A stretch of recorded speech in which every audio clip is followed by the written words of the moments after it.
committee because we deal with mineral resources and petroleum. We deal with the Ministry of Land Reform and Rural Development. We deal with the Ministry of Agriculture. We also have Ministry of Energy and Electricity. And the last one is the Ministry of Fisheries, Forestry and Environment. So we've got 5 ministries that we deal with. Yeah. So it's our responsibility are huge, but yours is a very specific one. It's about the mineral resources that we have and the type of bills and the work that we do around the mineral resource. So later on, we'll receive a presentation on the work that we do, and I hope it speaks to what you were requesting from us. And then we'll have those engagements. And then we'll take it from there. I understand you are the head of the delegation, and I'm told the Consul General is also in the meeting, or she wants to address the meeting, it's you. Oh, okay. So you also want to address us? Yes, that will also be allowed. I'm joined by the team that I work with as a committee. Mr. Tuesday there is our content advisor. So everything, because we've got so many ministries. So when we engage with the minister, we don't want to go to a meeting and we speak with the minister, and the minister looks at us like, what are they talking about? These people clearly don't know what they're doing. So when we go there, we'll have received an advice from him from the content point of view that these are the issues that we need to discuss with the minister. These are the issues that we need to raise, And members will come with issues that they get from their constituencies as they do work, including the issues that they will pick up from the reports as and when they read the reports. And then we've got Mr. Bauer, who's our committee secretary. I'm sure your team have been liaising with him in terms of organizing all of this thing. And he was on my case that, Chair, in whatever happens, you must just be here. You might want to delegate, but you are not going to accept that. You must come here. So I'm here. And then we're joined by Ms. Landu. She's our media liaison officer. So everything that we're going to be discussing here, after everything has been said and done, she will then do a write-up that will be sent out to all major publications in the country. And we'll see to it that the same article is sent to yourself so that we can also have it as your proof of evidence. I'm sure Parliament would want to know when you go back, what did you do when you were in Cape Town? So you must be able to show them that this is the work that we're doing. And then, of course, we've got, don't worry, it's our official photographer. Don't worry. There's nothing sinister there. All the pictures that he's taking, you'll get them officially. Probably with, do they come with the logo of Parliament? Ne? Yeah, so when we send to them, please make sure that they've got the logo of Parliament as part of their portfolio of evidence. So this is who we are. We've been in Parliament since 2024 June, after the May election last year. So we're not even a year old in Parliament. But so far, I can tell you without fear that it's been crazy. The workload here. If you are lazy, you will not survive here. The amount of work that we deal with, you can imagine if we have to deal with 5 ministries. And each ministry have got what they call agencies or entities. So we're sitting at plus or minus 20 entities and plus or minus 30 agencies. So, and then we sit on another committee as well that also has 5 ministries. The same 3 of us and other members who are not here. And that committee also has 5 ministries. They've got all their own agencies, their own entities. So the volume of work is too much. And then we've got personal development that one is taking. Members are still studying. Some of them are pursuing their masters, some of them pursuing their PhDs. So you can imagine the amount of work. Okay, I'm told there are those who are requesting interpretation. Consul General, I'm not sure how we're going to deal with it. Head of delegation. So I will be the official translator. Oh, please stop me. I understand. Please. I'll just give a sum up of basically what Honorable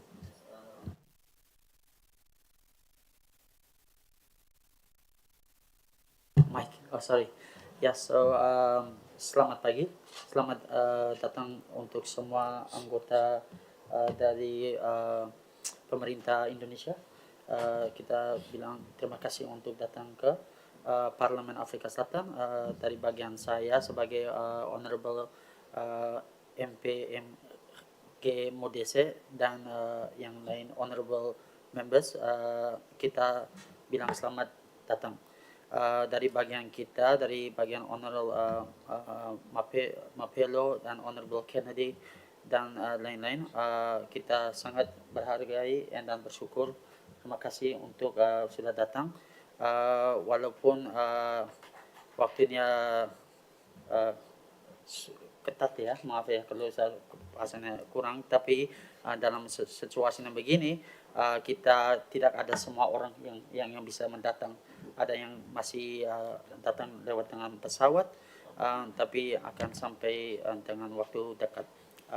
Dari bagian kita, kita ada berapa fungsi dari ministries, ya, ya, 5 kementerian ya, dari mineral sampai resources, sampai agriculture dan ya, dan berikan electricity dan lain-lain, dan juga yang perkenalan yang lain.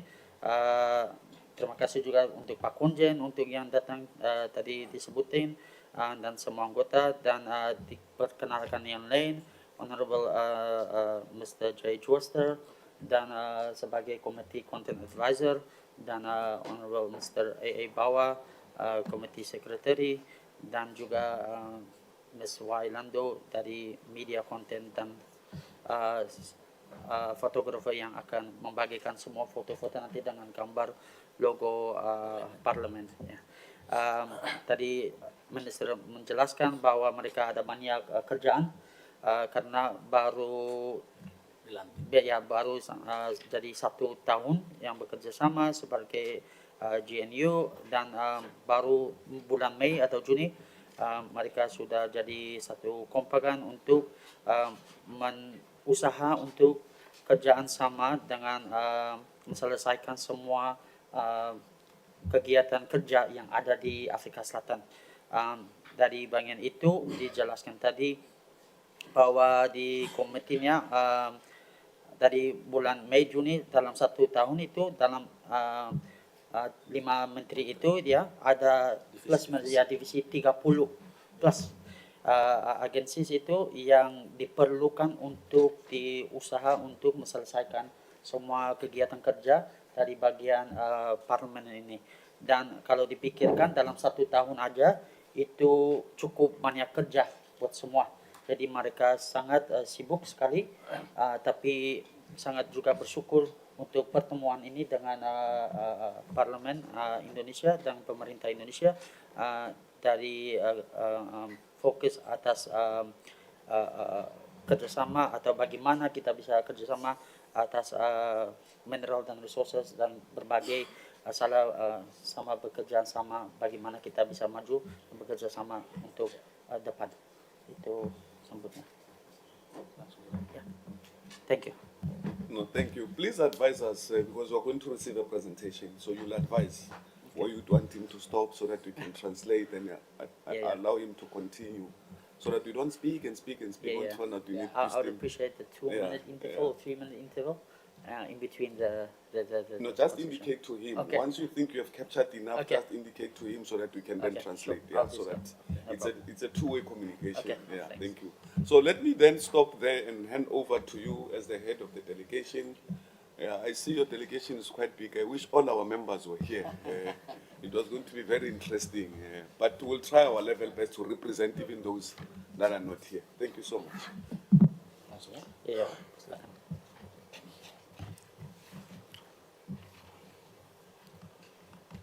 Selamat siang dan salam sejahtera bagi kita semua. Langsung. Good afternoon and welcome to all honorable members today. Yang kami hormati Bapak Ibu anggota Komite 2 DPD RI. Yang kami hormati Mr. MG Modise, the chairperson of the Select Committee on Agriculture, Land Reform and Mineral Resources. Ms. Sylvia Losea Sitole, Mr. Solomon Patrick Mobilo, Ms. Mesia Kennedy, Mr. Binojan Farmer, beserta seluruh jajaran, dan hadirin sekalian yang berbahagia. With that being said, we say thank you to all the honorable members, Honorable MP MG Modise, Honorable Kennedy, and Honorable Suleiman, and all honorable members that is sitting in the parliament today. We say thank you for welcoming us and having us. Kami hadir bersama Bapak Konsul Jenderal Republik Indonesia, Pak Konjen, kami di Cape Town, Bapak Tudiono. And with that, we also say thank you to Honorable Mr. Tudiono, the Consul General of Indonesia, for accompanying and assisting us in attending us within this parliament meeting. Pertama, mari kita panjatkan puji dan syukur kehadirat Tuhan Yang Maha Esa, karena kita sadar bahwa pada hari ini kita mendapatkan kesempatan untuk dapat hadir di ruangan ini pada rangkaian agenda studi referensi dalam rangka inventarisasi materi penyusunan naskah akademik dan rancangan undang-undang tentang hilirisasi material maju. Okay. In this regard, maaf Pak, tadi saya Kita panjatkan puji dan syukur kepada Tuhan Yang Maha Esa karena kita dapat bertemu dan berjumpa pada tempat ini guna menjalankan agenda studi referensi dan inventarisasi materi penyusunan rancangan undang-undang tentang hilirisasi material maju. Material. Yeah. So with that being said, we say thank you for inviting us and for being here. And we also want to say that we are looking forward in line with the constitutional mandate of the mineral resources of how we can work together in utilizing these material and how we can cooperate and for moving forward with the Parliament of South Africa. Kami menyampaikan terima kasih dan apresiasi yang sebesar-besarnya kepada Parlemen Nasional Afrika Selatan bersama KJRI Cape Town yang telah memfasilitasi kegiatan ini. Okay. We say thank you also once again for the cooperation with the Indonesian consulate and with the government of South Africa as to having this how we can work forward into materializing exactly as to the cooperation between our governments. Sebelumnya izinkan kami untuk memperkenalkan terlebih dahulu delegasi Komite 2. I will introduce our delegation and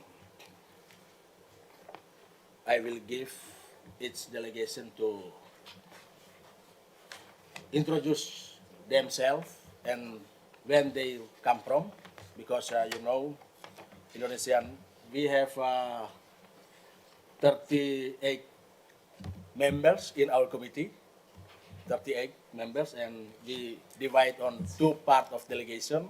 The first one is in Johannesburg, and we are here in Cape Town, about maybe 20 delegates here, and we are from 38 province. So each province, one member of committee, like that. So maybe we will start from there, yeah.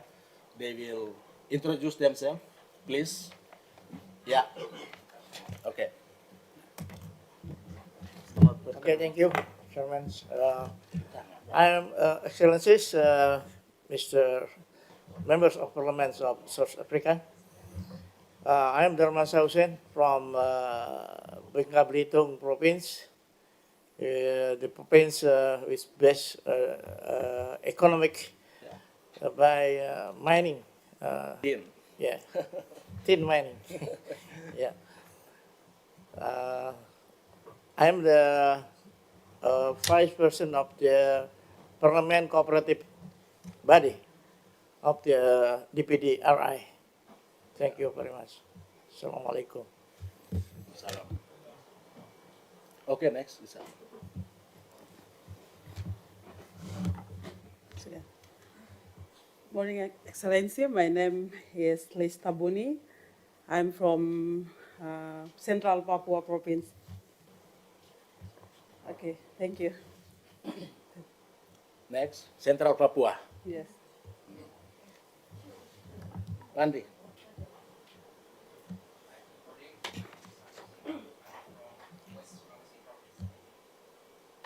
From West Sulawesi Province.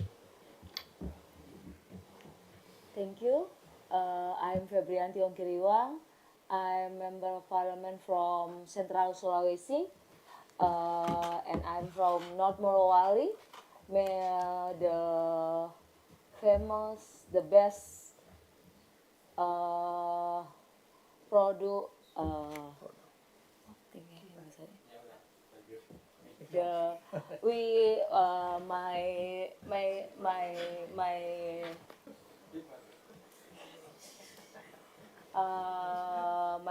my city resource is nickel. Nickel. Best nickel in Mining, Indonesia. Yeah. Okay, next. From North Morowali. Thank Next. you. Mas Deva, silakan Mas Deva.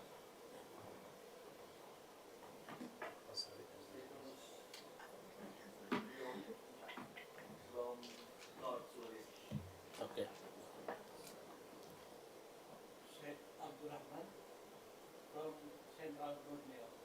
Central Borneo. Mr. Said Abdurrahman. Sagi.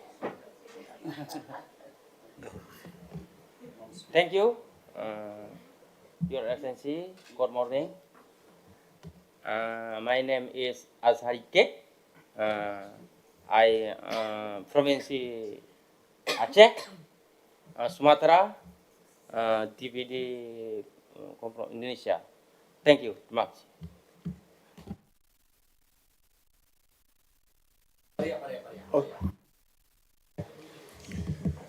Hello, Excellency. My name is Ria Saptarika. I'm from province of Riau Island, next to the Singapore. Thank you very much. Okay, good morning, sir and ladies. My name is Larita. I'm from Papua province. In my place, they have a minus, the biggest gold. Yeah, and that's why I'm looking forward to see what kind of resources do you have in here.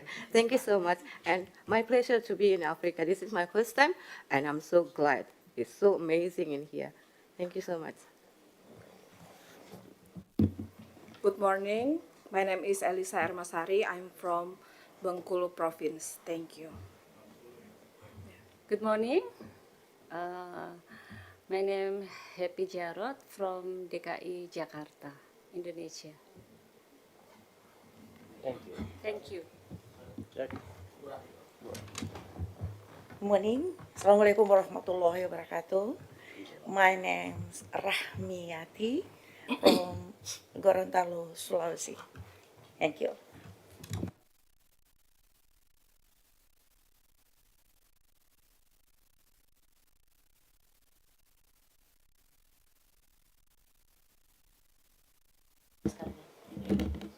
Good morning. My name Eva Susanti. I'm from South Sumatra. Thank you. Good morning. Let me introduce myself. My name is Ivan Dawali Firdausi Sukandar. I'm from Jambi Province. Thank you. Thank you. First of all, I would like to thank you for you all. My name's Laude Umar Bonte, Deputy Head of the Delegation Senator of Indonesian Parliament. I'm from Sulawesi Tenggara Province. Thank you. He is also the Vice Chairman of the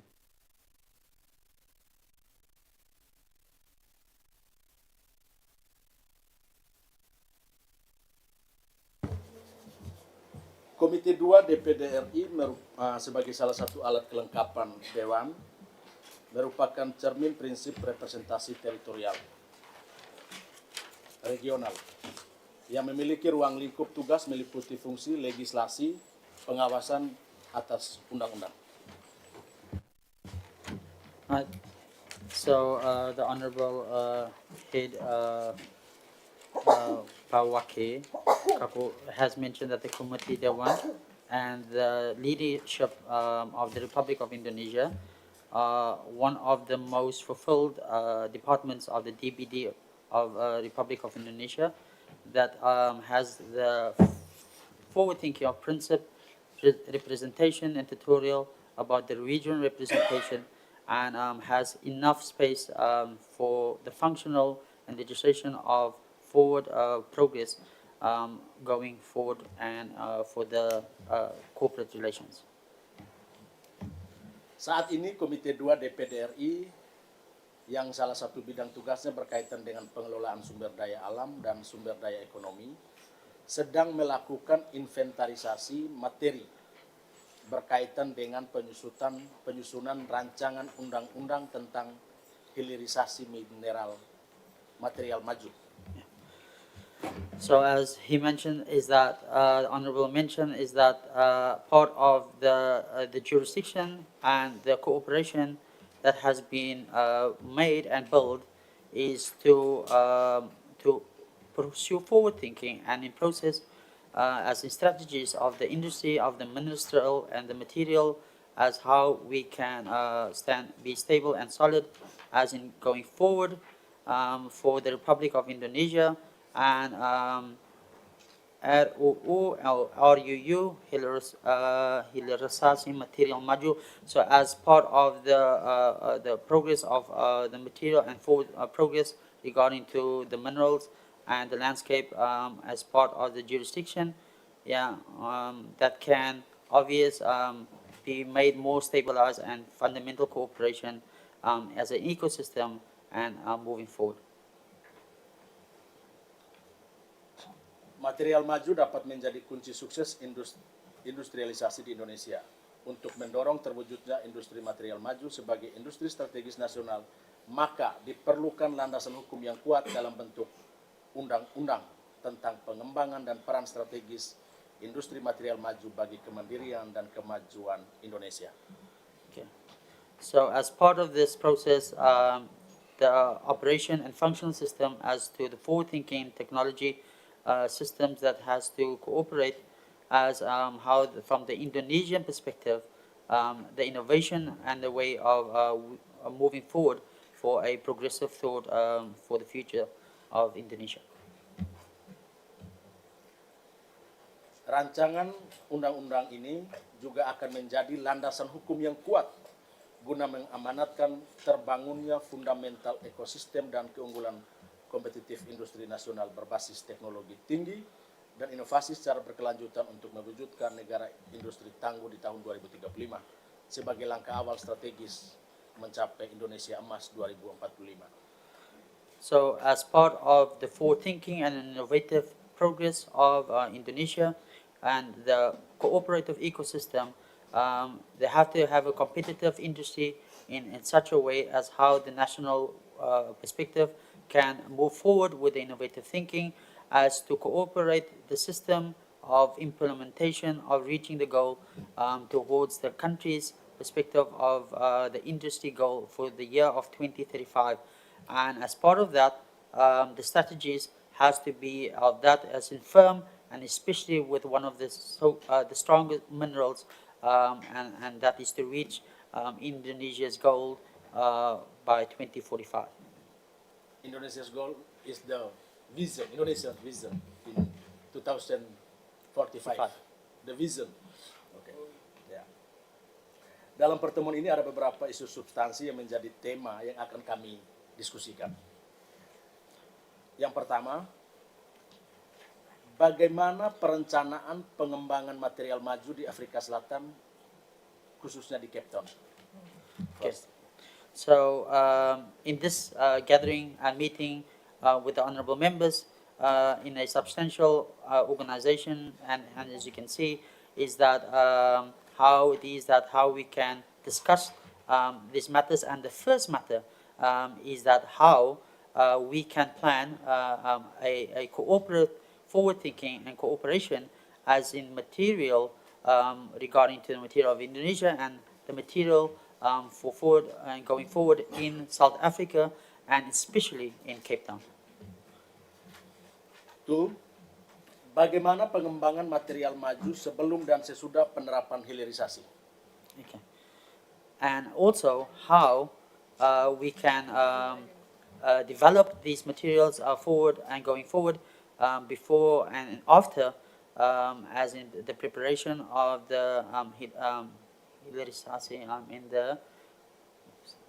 in the forward going as into the cooperation for in South Africa and Cape Town.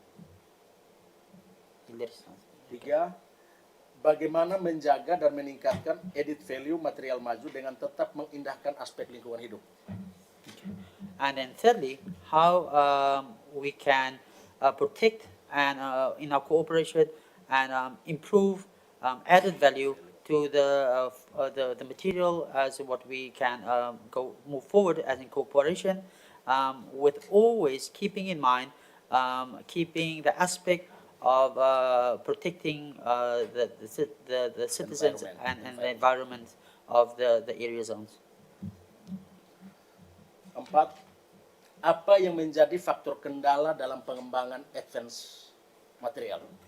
Material maju. Yeah. So fourth point, bringing forward is that what would be come the factor in regards to this forward thinking and progress of the material in such a way that we can in cooperation. Lima, bagaimana Afrika Selatan dan pemerintah meminimalisir risiko ketimpangan ekonomi di daerah pertambangan. Okay.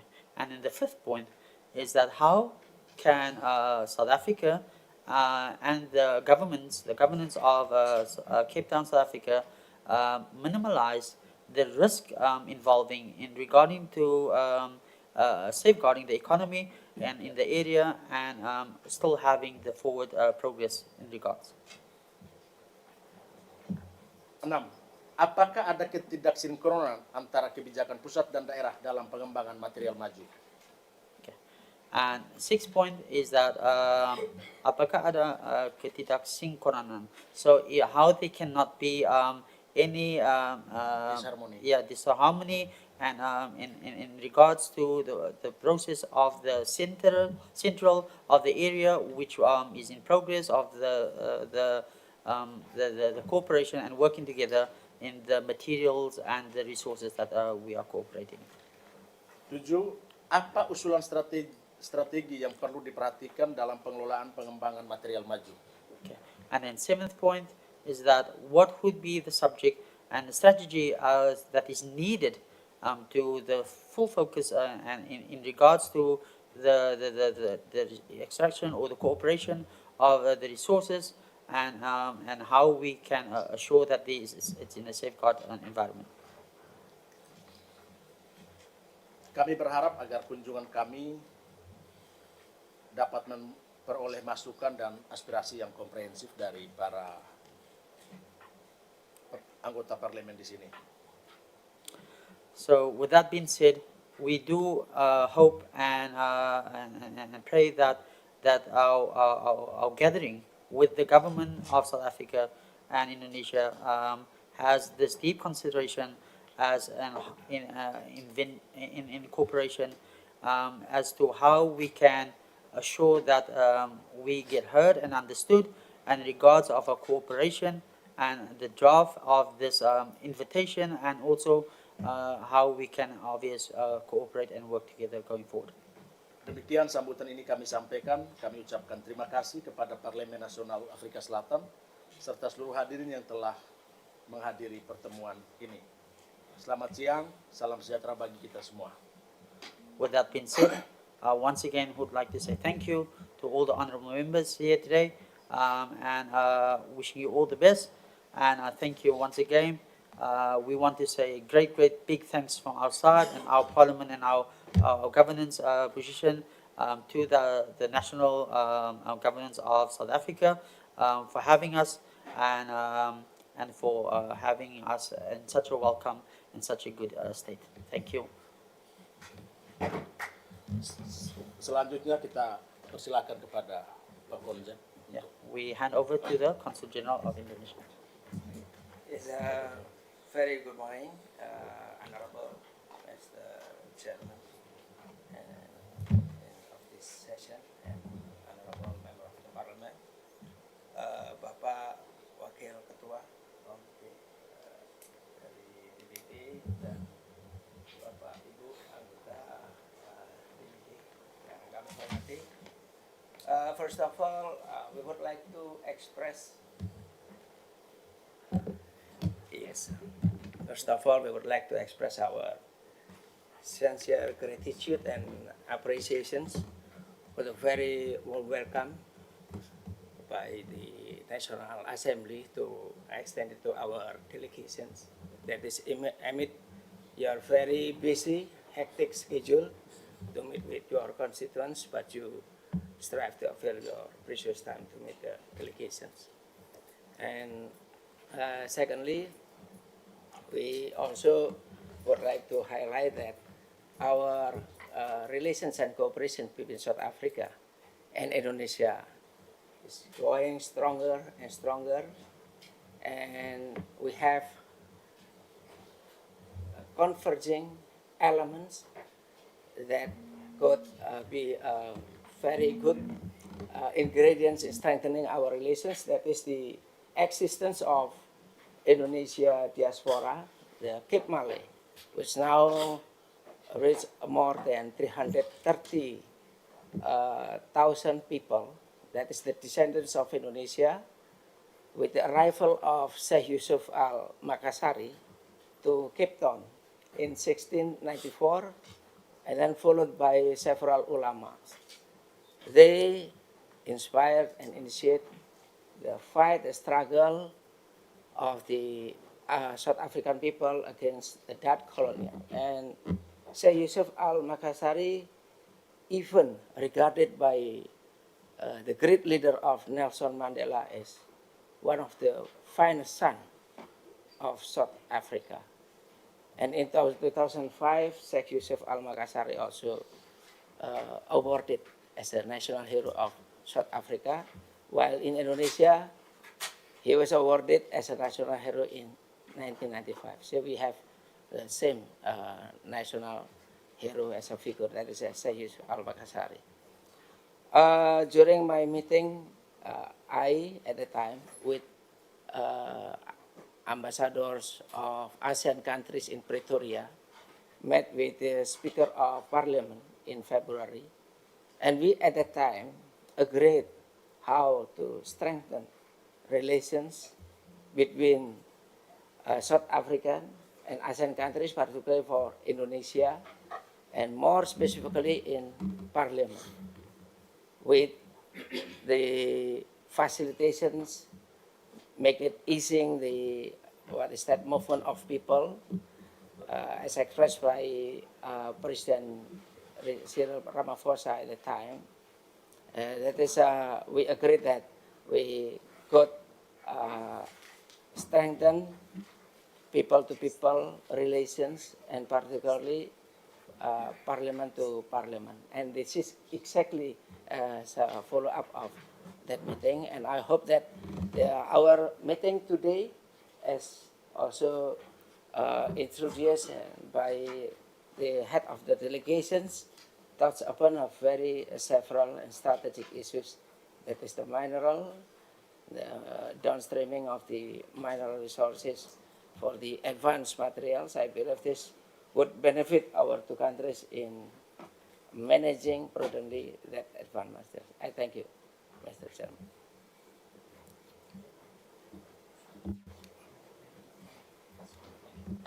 No, thank you so much. On the same breath, like we indicated earlier, that Member van den Berg, the flight will be landing soon and he'll be joining us. He has just done that. Yeah, so you see, at least in South Africa, members of parliament are honest. When they say they are coming, they mean that they're coming. You know, Consul General, because both the delegations are representing their countries. One representing the government of South Africa, the delegation is representing the government of Indonesia.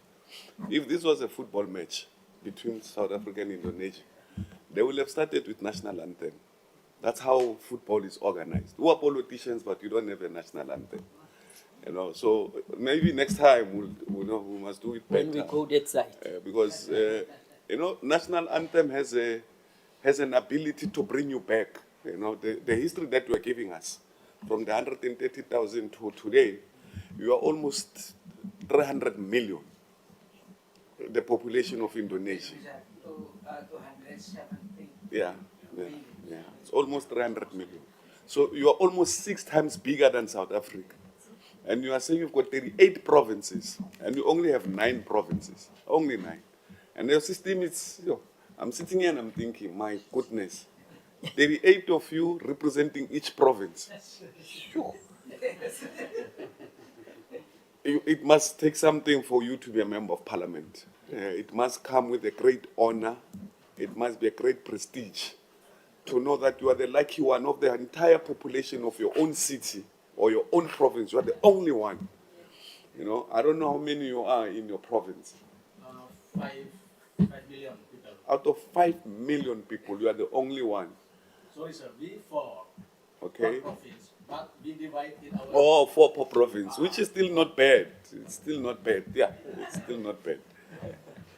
Jadi untuk anggota dari Parlemen Indonesia, saya sangat berkagum katanya Honorable MP Modise bahwa dari penduduknya Indonesia ada sekitar 300 hampir 300 ribu 300 juta penduduknya, dan ada orang salah satu dari hampir setiap provinsi. Dari pengertiannya untuk sudah menduduk sini dibandingkan dengan Afrika Selatan jauh sekali.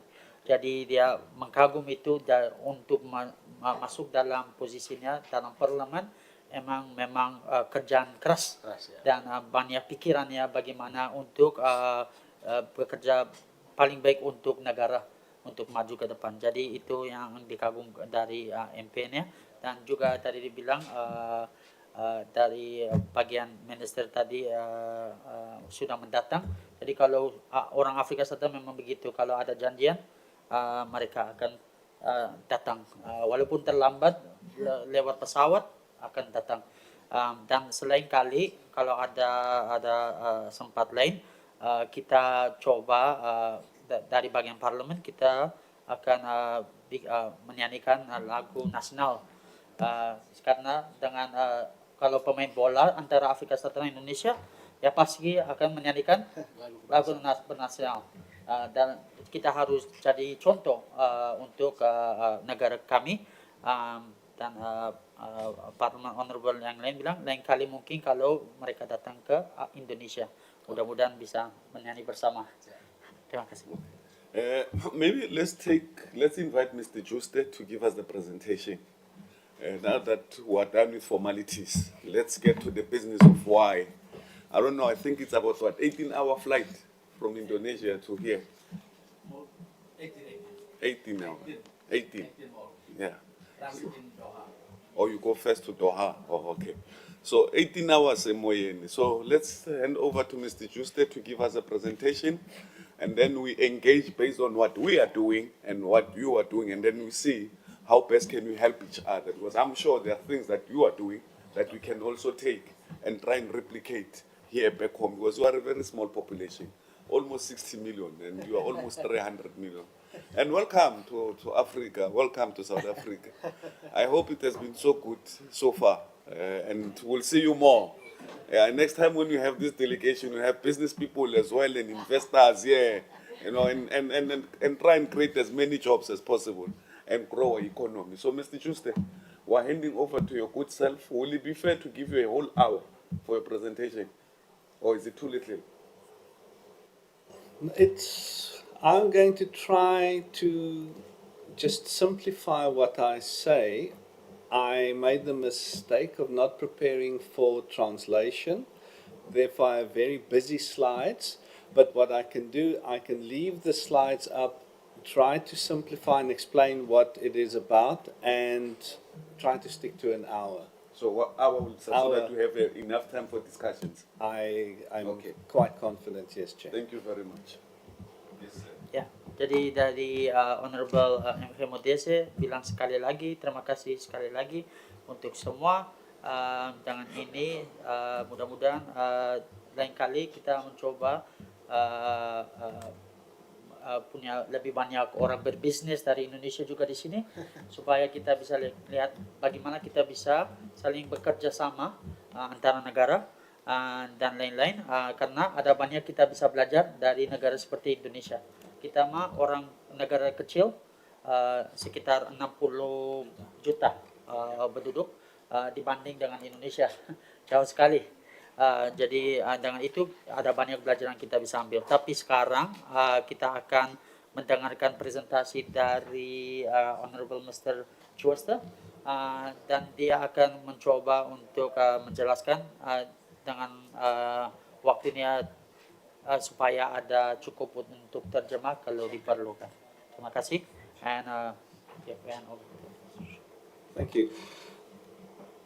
Perhaps what I will do just to see if I am giving you enough time I'm going to give a brief introduction of the rationale of the presentation, the assumptions of the presentation, and then I'm going to start going through the slides. But the rationale of today's presentation was not necessarily to focus in great details on the current legislation only, but also to provide context and background to the South African industry and how it has developed, because where South Africa is now in 2025 is very different to where South Africa's mining industry started as a colonial and then post-colonial government had a very different focus to mining.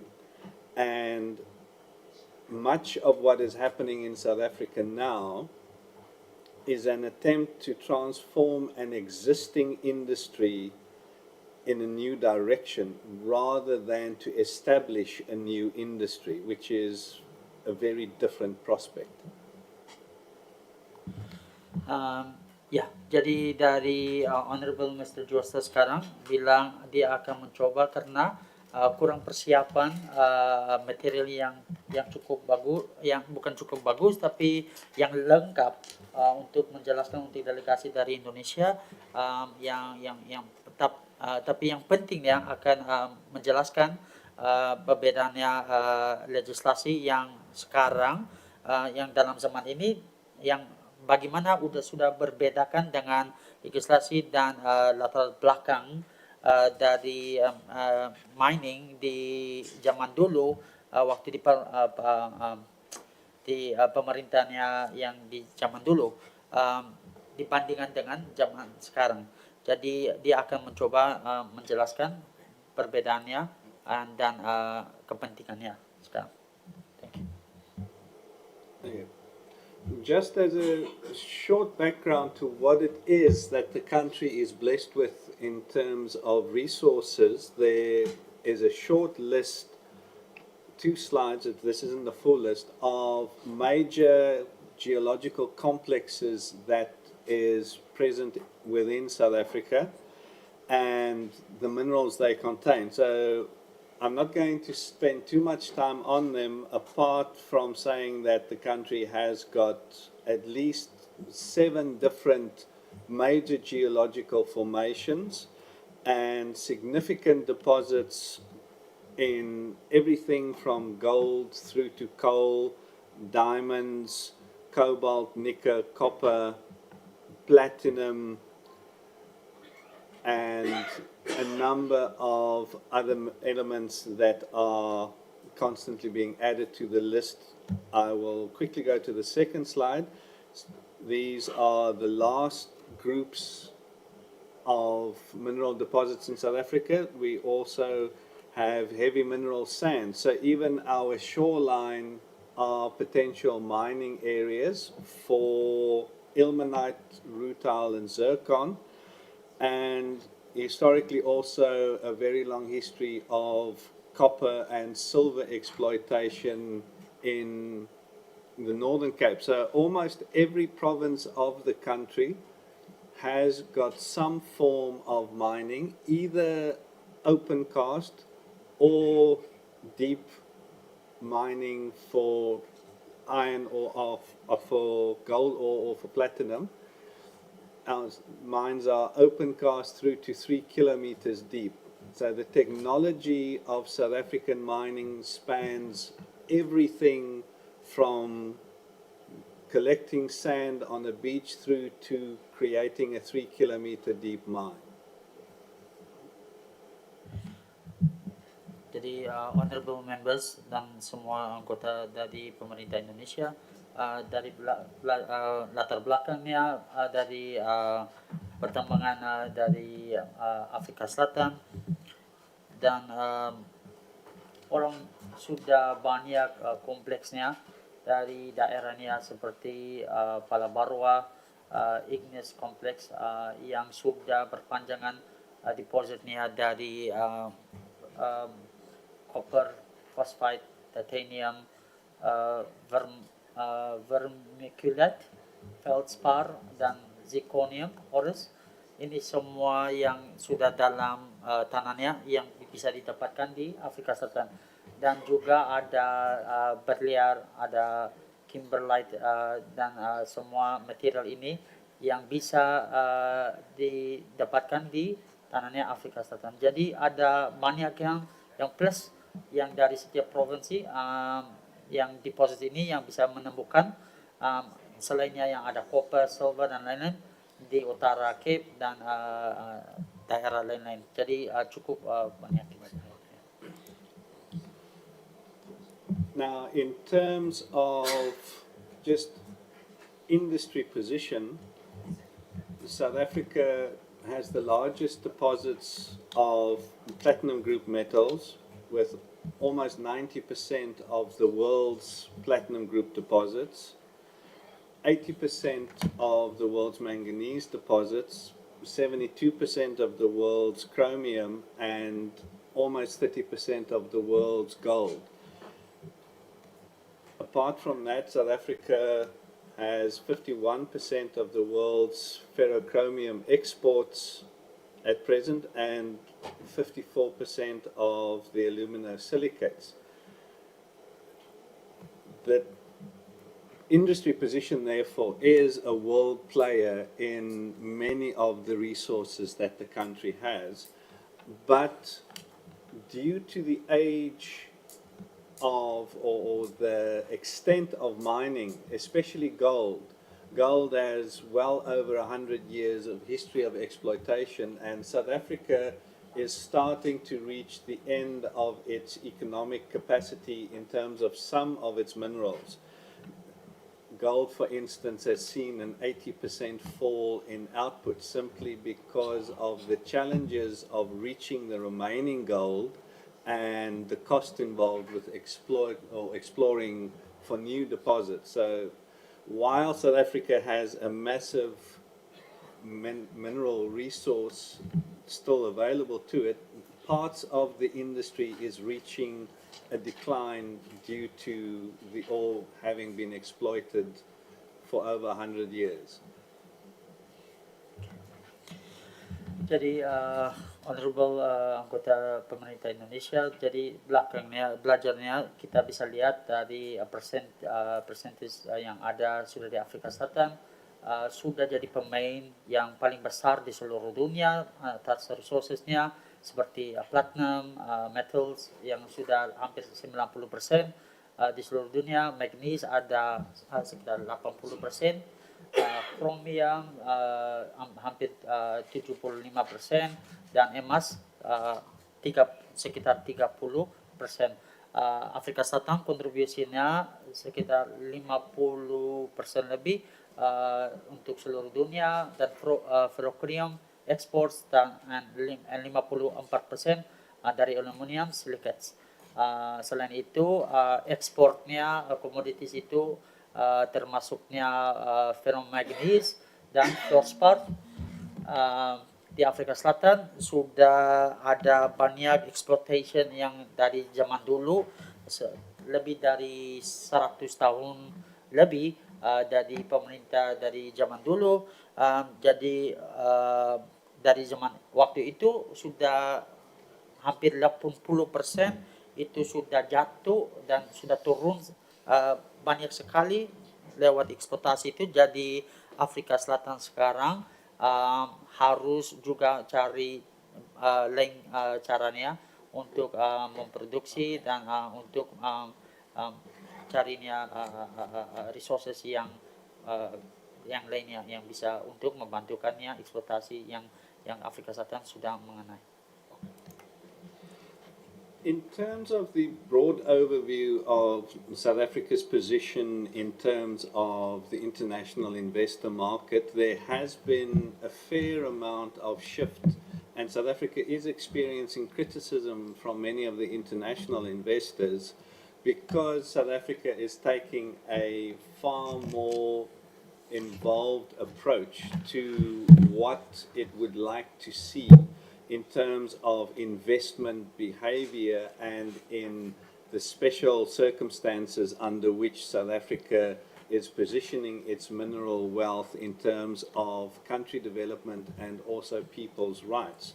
So while South Africa still welcomes international investment and receives a lot of international investment, it is not renewing a lot of bilateral trade agreements, but is employing what is called a PIA, a Partnership in Action, which roughly requires any international investment in South African minerals to support the same domestic policies as what is directed at South African companies that want to mine. And these policies include black economic empowerment, redress, land restitution and redistribution, and economic transformation. In other words, the mineral sector is not removed from the country's domestic policies when international companies wish to invest. Jadi honorable members, dari bagiannya untuk investmentasi untuk namanya miningnya sektornya di Afrika Selatan sudah berbuka untuk bisnis dan investment untuk di dalam perkembangan untuk mining. Itu selalu mereka siap untuk investasi, cuman ada dari pemerintahnya ada partnership yang sudah diimplementasi yang bernama PIA, bekerja sama dalam aksinya approach itu untuk menyampaikan investmentnya dan bikin investment kerjasama yang baru untuk bilateral investment treaties. Jadi bagiannya pemerintahnya investasi itu ini semua untuk melindungannya investasi di dalam Afrika Selatan dan untuk mining industry ini.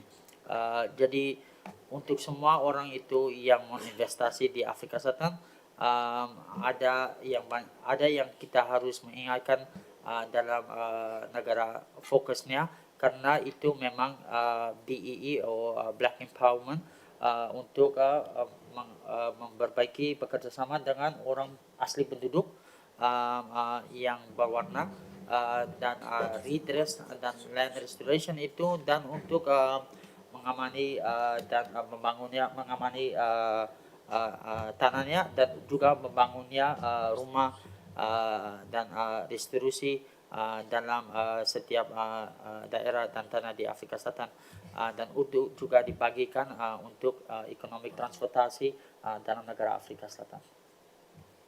Thank you. Okay. At the same time as what the country has embarked on democratization of many forms of mineral access and land ownership, the world is also experiencing global economic challenges that has put some pressure on the South African mining industry. Therefore, at present, many of the sectors in South Africa is experiencing some of the following challenges that South Africa has to address. I'm adding these as a context not of mineral legislation, but of country developmental challenges that South Africa has to address in terms of optimizing its minerals policy. I've just been asked by the Secretary, we will provide a copy of what I'm presenting at the moment for anybody that wants it.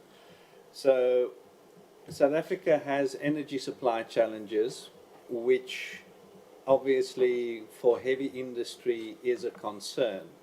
Mining and refining requires significant electricity, and South Africa's energy supply is under pressure, and it is putting the minerals sector under pressure. As stated, gold production is tapering off, and instead of the mining sector, mineral sector growing, it has been shrinking in the last number of years, which is creating unease in the labor market. Transport network challenges need to be addressed because, again, the policy of mining and then value addition or export in South Africa, there could be almost 1,000 kilometers between a mine and a port, and the ore needs to reach a port or needs to reach an area of refineries, and where the rail network is struggling, these issues are putting pressure on the mining sector. Then, as mentioned, globally, a lot of the minerals that South Africa relies upon has had value fluctuations, and that impacts on the South African mining sector. But one of the biggest challenges in terms of new investment in mining is that there has not been sufficient exploration into seeking new deposits. South Africa has been too reliant on expanding mining of known resources and is not up to speed when it comes to exploring for new resources. So that is the current pressures that the economy also has to respond to and the industry has to respond to. Thank you. Jadi dari bagian itu ada tekanan ekonomi yang mempengaruhi sektor pertambangan. Sektor itu di Afrika Selatan, kekhawatiran akan kehadiran pasukan energi. Jadi di Eskom, bagian Eskom itu memang ada banyak challenges. Itu perlu ada aksi buruh yang berkepanjangan dan tekanan pada sektor yang lebih sering kehilangan pekerjaan daripada pertumbuhannya. Tantangan jaringannya itu untuk transportasi dan juga kelangkaan air dan tantangan pasukan dan dari kemerosotan ekonomi global dari sejak 2008 sudah berdampak negatif pada harga pemerintah mineral. Jadi juga ada kekurangannya investasi dalam surveinya geologi di greenfield surveys. Jadi sebagian besar investasi itu difokuskan pada perluasan expansion ya, eksploitasi endapan brownfield yang sudah diketahui. Jadi Afrika Selatan memang serius berbuka untuk berbisnis, untuk ekspor yang untuk bekerja sama dan ekspor dengan business partners untuk investment dan juga cari new explorations. Yeah. I'm just quickly going through this slide because there will be greater details in following slides, but South Africa is responding to all of the challenges listed, and as I progress through the presentation, I will highlight in greater detail many of the government responses in the sections where it's relevant. What I will highlight on this slide is just the last point, where a lot of South Africa's geologic history and mining and minerals knowledge is in the pre-digital era due to the age in which a lot of exploration and initial mining was started. And the South African government is putting a lot of resources into attaining a digitization of its minerals knowledge and a new cadastral system that should bring all of the geologic and mineral maps and resources that investors and mining companies might need into the digital era and in one place. The knowledge of South African resources are often still fragmented and owned by companies that have not digitized everything to the point of sort of modern technological levels as required. Dari bagian ini, dari permintaan yang responsnya dengan mining dan mineralsnya di Afrika Selatan, tidak akan Honorable ni Mr. Joshua bilang tidak akan terlalu fokus atas semua, tapi yang poin-poin yang paling penting itu yang paling akhirnya dari pemerintahnya, parlemennya mengenaikan keterlambatan dalam penerapan kedastran baru proyek yang Indewe. Yang ini sistem baru bertujuan untuk mengikatkan efisiensi, transparansi dan menarik investasi dengan menghadirkan aplikasi yang menyediakan aksi yang lebih mudah ke informasi tentang hak pertambangan. Kedastran Anda harapan beroperasi yang penuh operasional pada Juni 2025 dan juga dengan fungsinya bagaimana untuk digitization, untuk fungsi yang dari bagian ini mineralnya dan investasi dalam lewat sistemnya yang baru ini dengan inovasi sudah terbuka dan bagaimana bisa maju dengan sistem yang baru ini. Thank you. Right.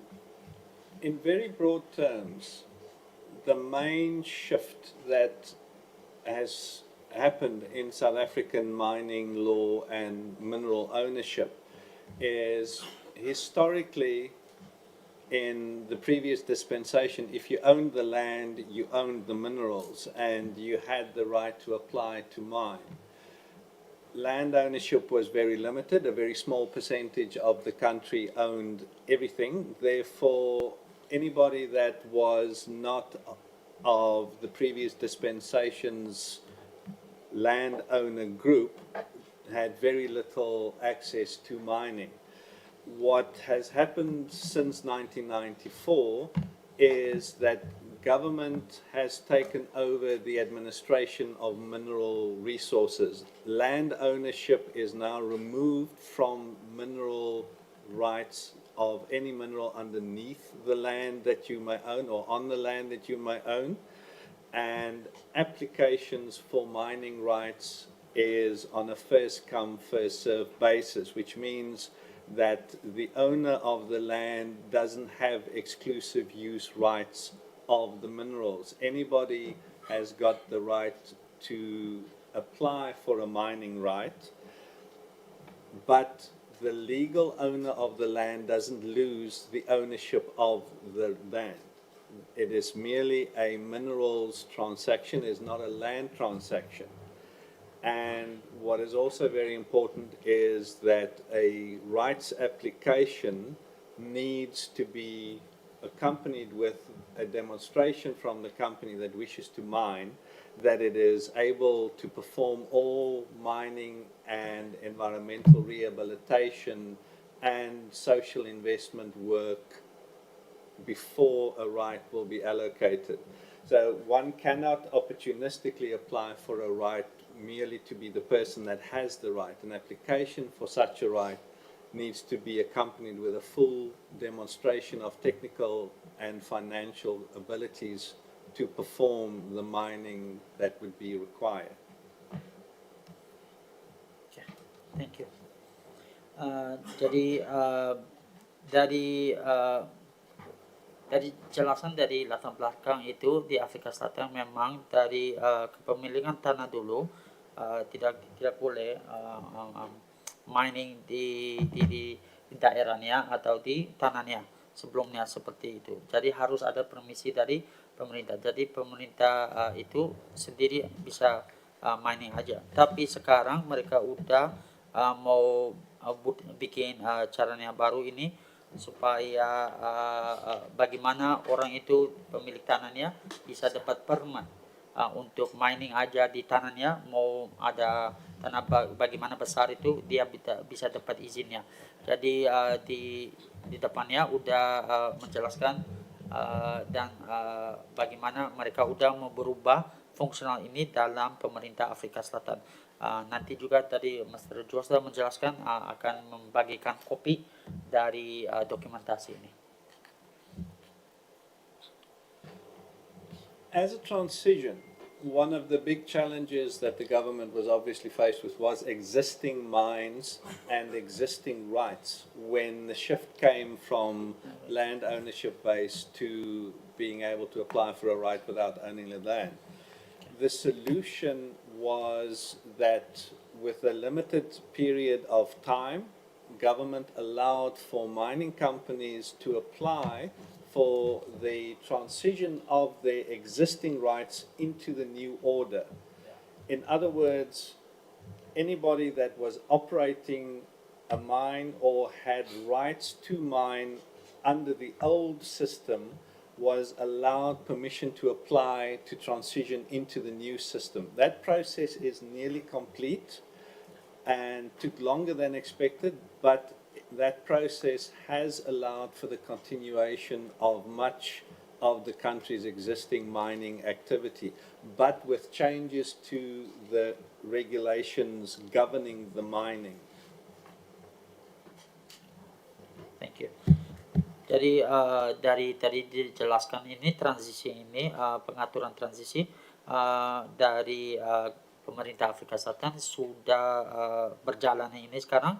Sebelumnya dari bagian parlemen sebelumnya dari MPRDA, hak itu untuk menambahkan didasarkan pada sistem kepemilikan itu pribadi atas hak mineral dulu dari zaman dulu itu yang dapat diperdagangkan secara bebas.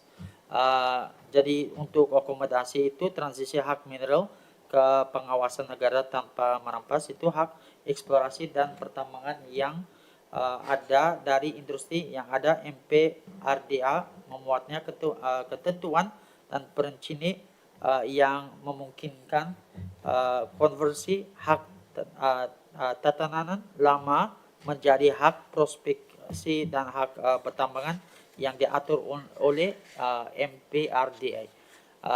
Jadi dari waktu itu tidak bisa dibataskan dari waktunya seperti yang zaman dulu diterapkannya pada transisi hak eksplorasi dan pertambangannya itu tatanan lama meskipun kebingungan dan litigasi itu telah memperpanjangi perwada konversi ini hak tatanan lama. Proses ini hampir selesai dan dari zaman dulu tatanan lama dan konversi memainkannya peran yang kurang penting dalam industri pertambangannya. So although there are many smaller pieces of legislation that would control the mining of a specific resource, the three main pieces of legislation on which South Africa currently bases mining and mining activity regulation would then be the Mineral and Petroleum Resources Development Act, first promulgated in 2002, then the Mine Health and Safety Act from 1996, and then the National Environmental Management Act of 1998. These three pieces of legislation in main control South Africa's mining industry.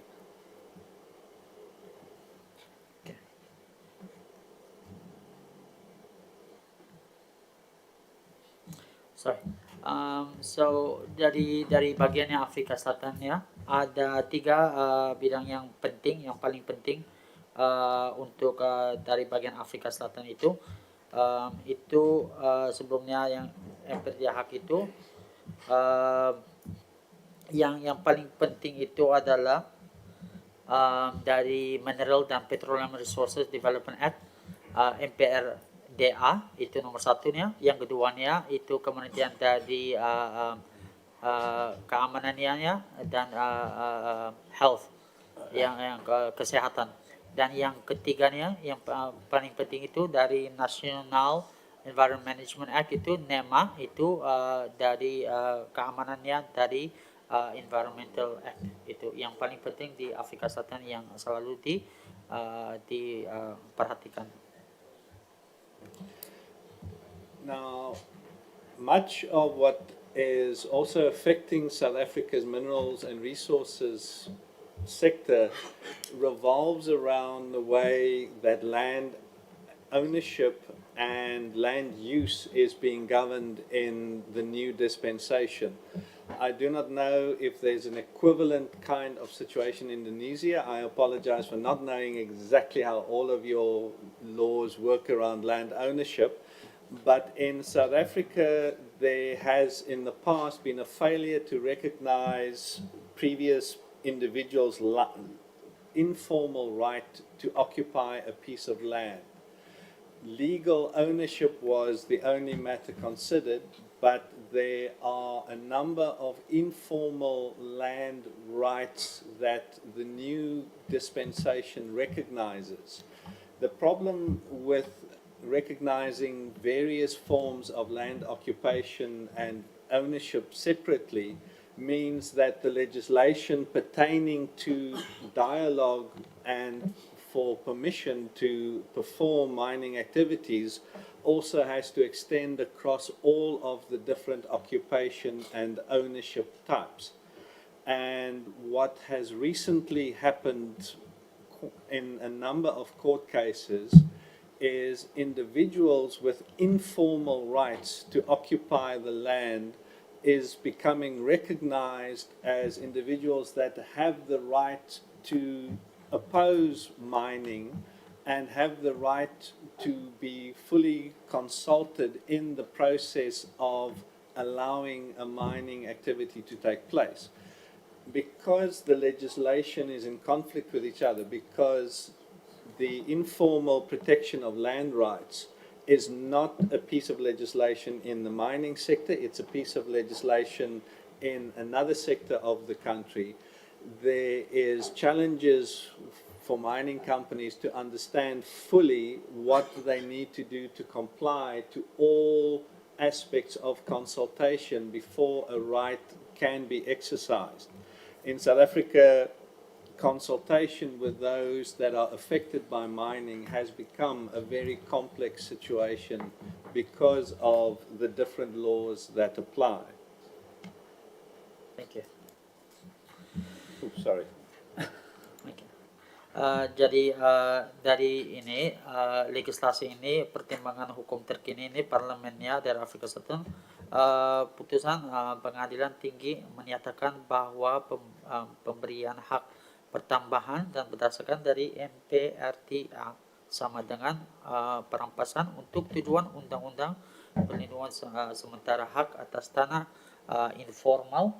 Jadi ada banyak di Afrika Selatan yang memiliki tanah dan yang pemilik tanah yang informal dari karena melampaui batasan normal atas penggunaan dan kenikmatan properti, dan dengan demikian memicu itu persyaratan persetujuan berdasarkan dari ILRA. Jadi informal itu bisa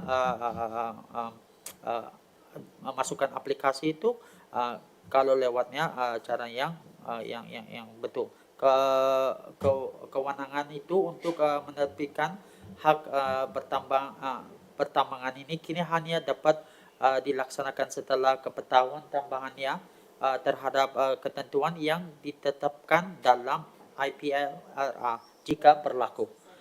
Undang-undang tersebut melindungi hak-hak masyarakat adat Afrika Selatan yang secara historis dirugikan sebelumnya HDSA atau masyarakat adat yang memegang hak atas tanah informal sebagai akibat dari kegagalan ekspansi sebelumnya untuk memakai hak atas tanah adat. Jadi dari Pak Honorable Mr. Joster tadi bilang dia minta maaf kalau dia tidak tahu kalau ada yang sesamanya syaratnya dalam pemerintah Afrika Selatan, kalau informal penduduknya memilih tanahnya, kalau mereka bisa menjalankan prosesnya dalam ini, dia tidak belajari kalau di Indonesia ada hak yang sama, tapi dalam prosesnya sekarang di Afrika Selatan, kalau memang mau dalam proses ini, kamu harus daftarkan dari hak ini yang untuk mining. Thank you. I think that the one lesson that, well, there's many lessons, but the one big lesson that's being learned in trying to combine the rights of land occupiers with the permit and rights applications from mineral sector is that legally in South Africa, a mining right can only be granted if the community has provided full consent. And that is an important shift away from past practice, but in experience in South Africa, full consent takes a very long time because community representation can be fragmented. There can be many leaders in a larger area or more than one leader even in a small area. And legal cases in the past have exposed the fact that consultation often happened with one of, but not all of, the community's representatives. So South Africa is in the process of learning how this should unfold and also experiencing the delays that it can cause. But it is a key part of receiving permission to mine.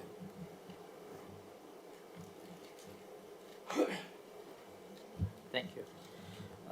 Jadi dari bagian ini kita belajar dari pertimbangan hukum ini yang dari ada dapat permisi itu atau untuk aplikasi yang diberikan untuk penduduknya biasa orang di Afrika Selatan harus menjalani proses yang dalam dapat izinnya untuk menjalankan itu.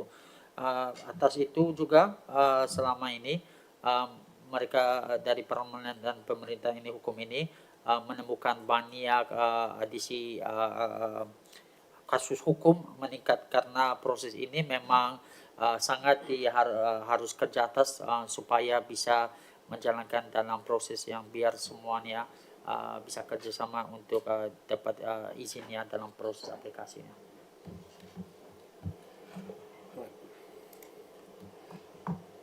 Additional layers of confusion in terms of land court rulings and court rulings in general in terms of challenges to mining rights have also created an environment where there are a little bit of confusion as to the outcomes of mining rights applications within the industry. I have listed a couple of examples here that based on mineral law, there's no need to compensate a landowner as part of a mineral rights application, although it is seen as a negotiating tool if a mining company wishes to expedite a right without it being challenged in court. So in a lot of instances, a community would enter into negotiations with a company that is applying for a mining right in terms not only the royalties that the company will have to pay to the state, but also additional either resettling costs for the community if the community has to be moved from a site, or compensation to the community if they have loss of access to land that they used to use before. But it's not a hard and fast rule, and different examples of negotiations have reached different outcomes. In civil court, things can also work differently to land court, where in land court a community has the right to be fully consulted. In civil law, if you are already a rights holder, you are not allowed, or if a mining right is allocated, the land users are not allowed to impede the mining activity if it is not based on the appeal process of questioning whether there was full consent. So on the one side of law, informal land rights are being protected. On the other side of law, the rights of the rights holder to not be impeded is protected by other pieces of legislation. Then also, in terms of the Constitutional Court,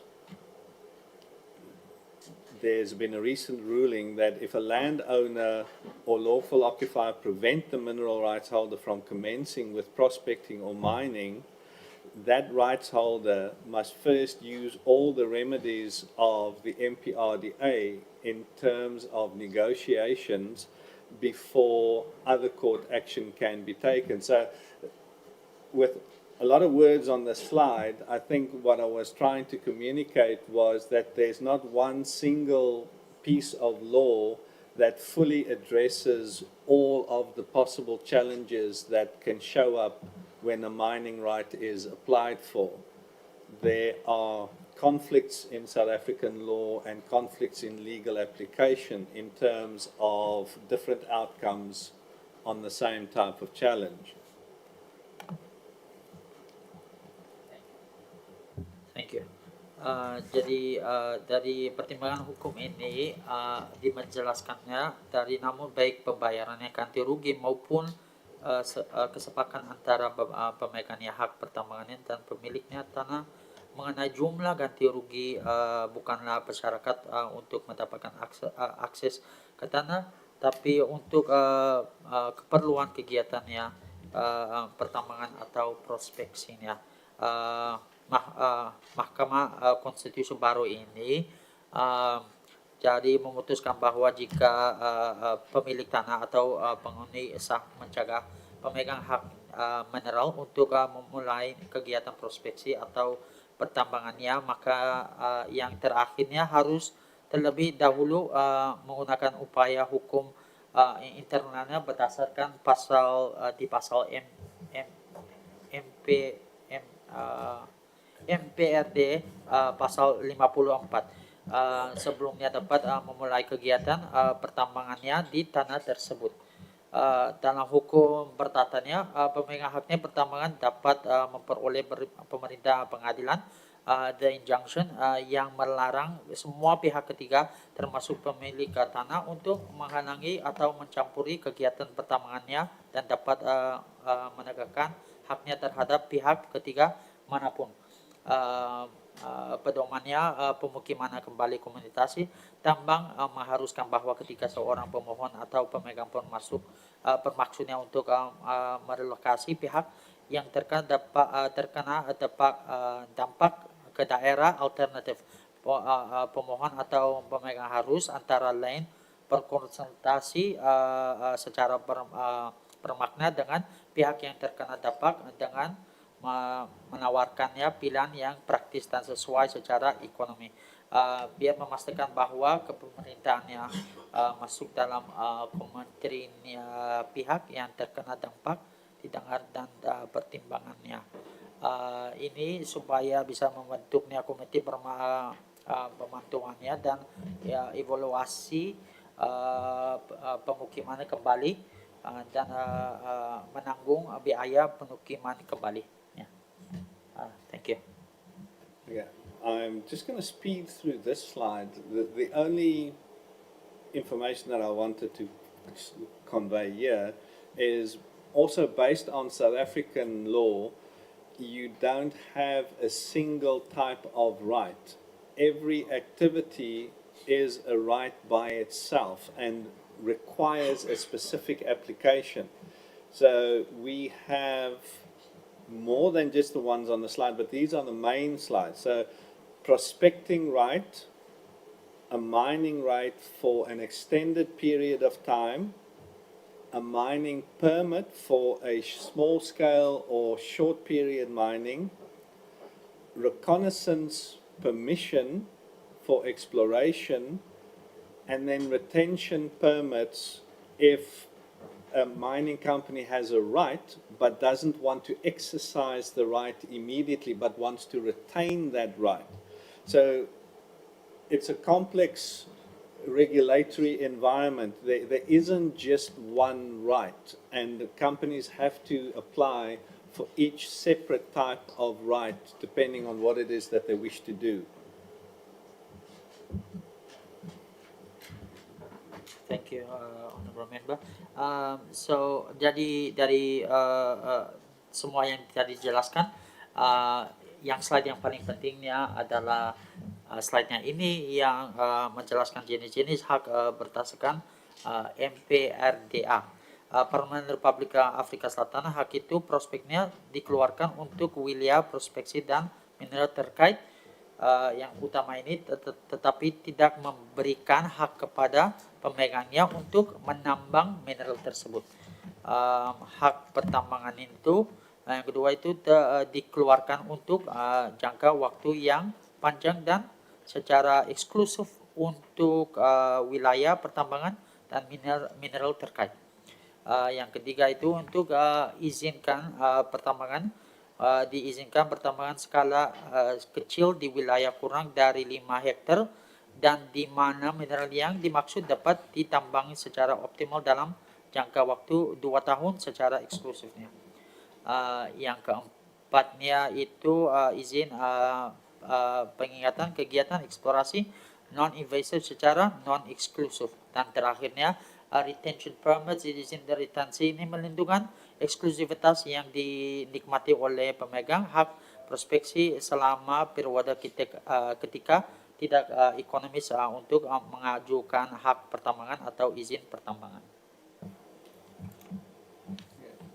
As mentioned in one of the earlier slides, one of the key considerations in the South African mining sector right now when a right is being applied for is the terms and conditions that the government attaches to the awarding of a right. And these are the key local economic development and social development aspects that government wishes to attach to mineral rights and mineral exploitation. In other words, if a right is granted to a company, there will be, for the full duration of the right, payments and standard taxes that will be explained in another slide, but black economic empowerment requirements under the MPRDA must be adhered to. There will be limitations to the transferability of a right. So a company cannot front for another company. There is limited amount of rights that can be transferred. Undertakings made in terms of the mining work program, timelines and environmental conditions are set at the onset with a mining right. There is a social and labor plan requirement attached to a mining right, and there's environmental authorization required. Now, each of these bullet points, if time allows, I have a explanatory slide for. The most important bit also for new mining entrants into the industry is the way South Africa has structured the mineral laws. Any existing right that wants to continue operating and all new rights that are allocated now are subject to the requirement that at least 30% of historically disadvantaged South African citizens should have shareholding in the company and with voting rights for the holding company that has the mining right. And this requires partnerships with local historic disadvantaged citizens when mining rights are applied for.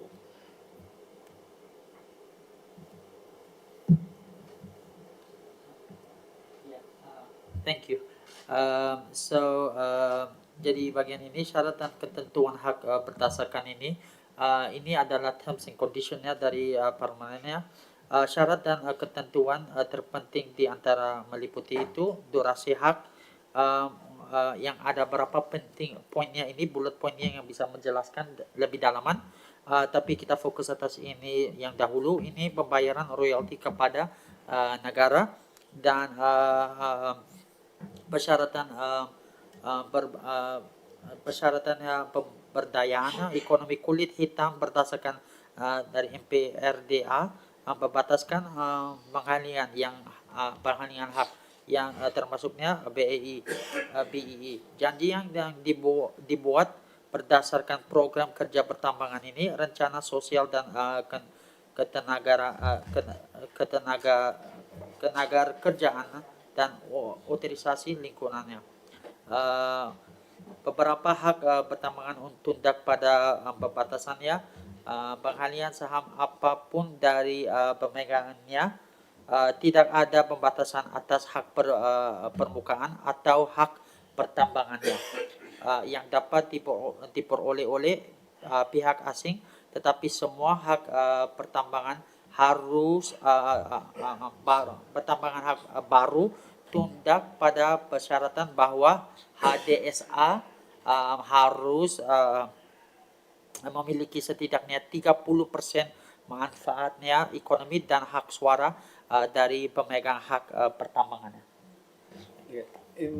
In the interest of time, I've been requested to not go into the greater details of every single aspect of our legislation, but perhaps I'm going to end up with the last 2 slides of the presentation. We will share the entire presentation, but discussions might bring us back to some of the content of the other presentation or other sections.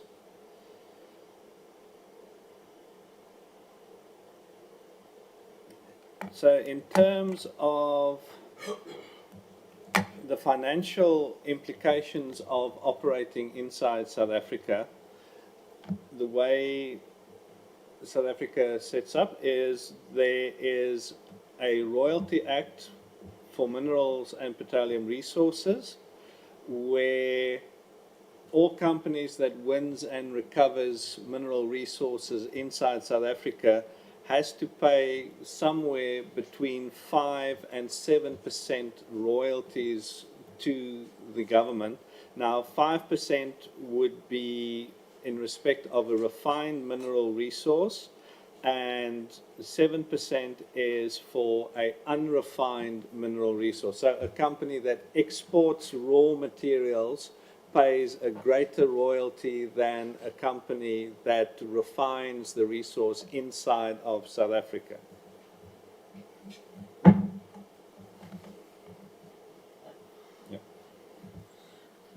Terima kasih, thank you Mr. Juster.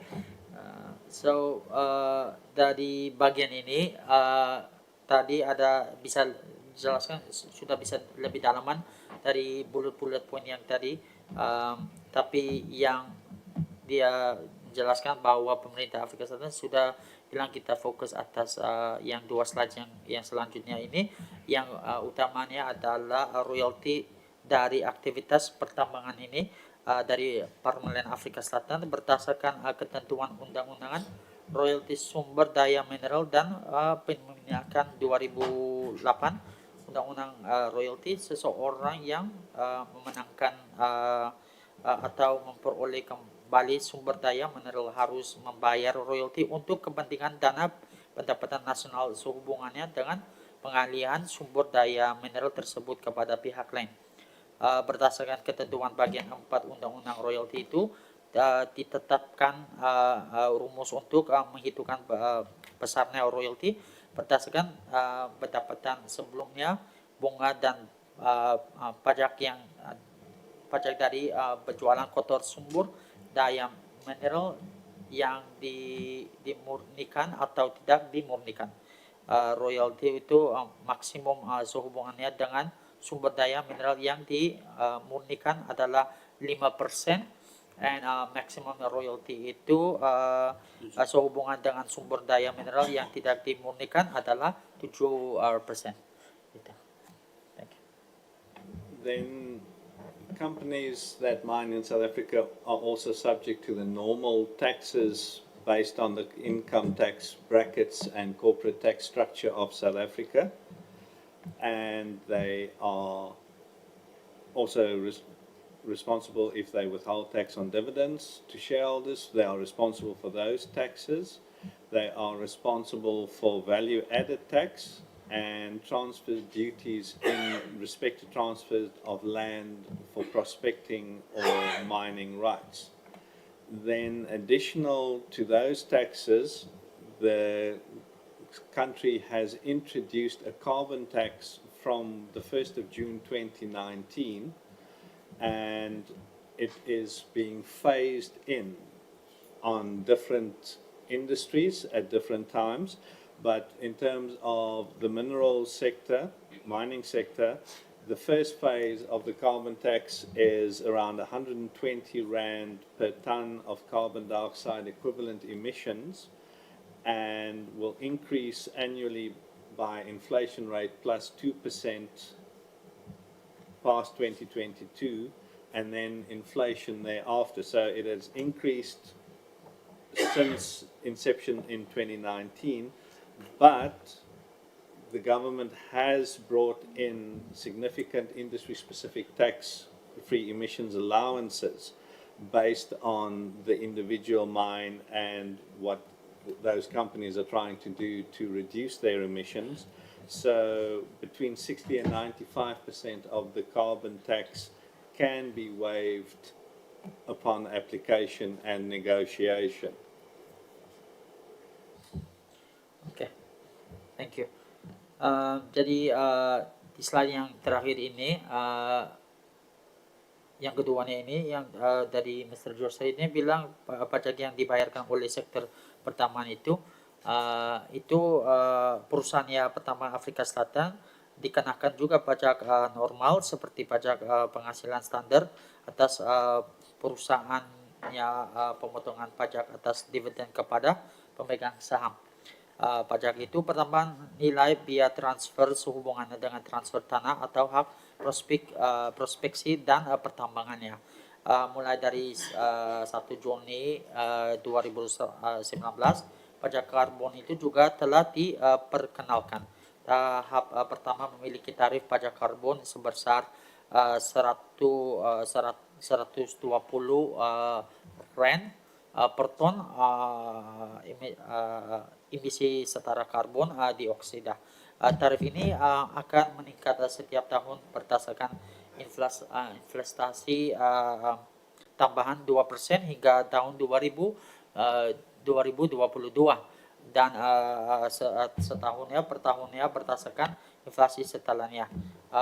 Tujuannya emisi bebas pajak khusus industri yang signifikan mulai dari 60% sampai 95% akan menghasilkan tarif pajak karbon bersih yang sederhana mulai dari 16 Rand hingga 58 Rand per ton emisi setara karbon dioksida untuk memberi waktu bagi penghasil emisi saat ini untuk mentransisikan operasi mereka ke teknologi yang lebih bersih.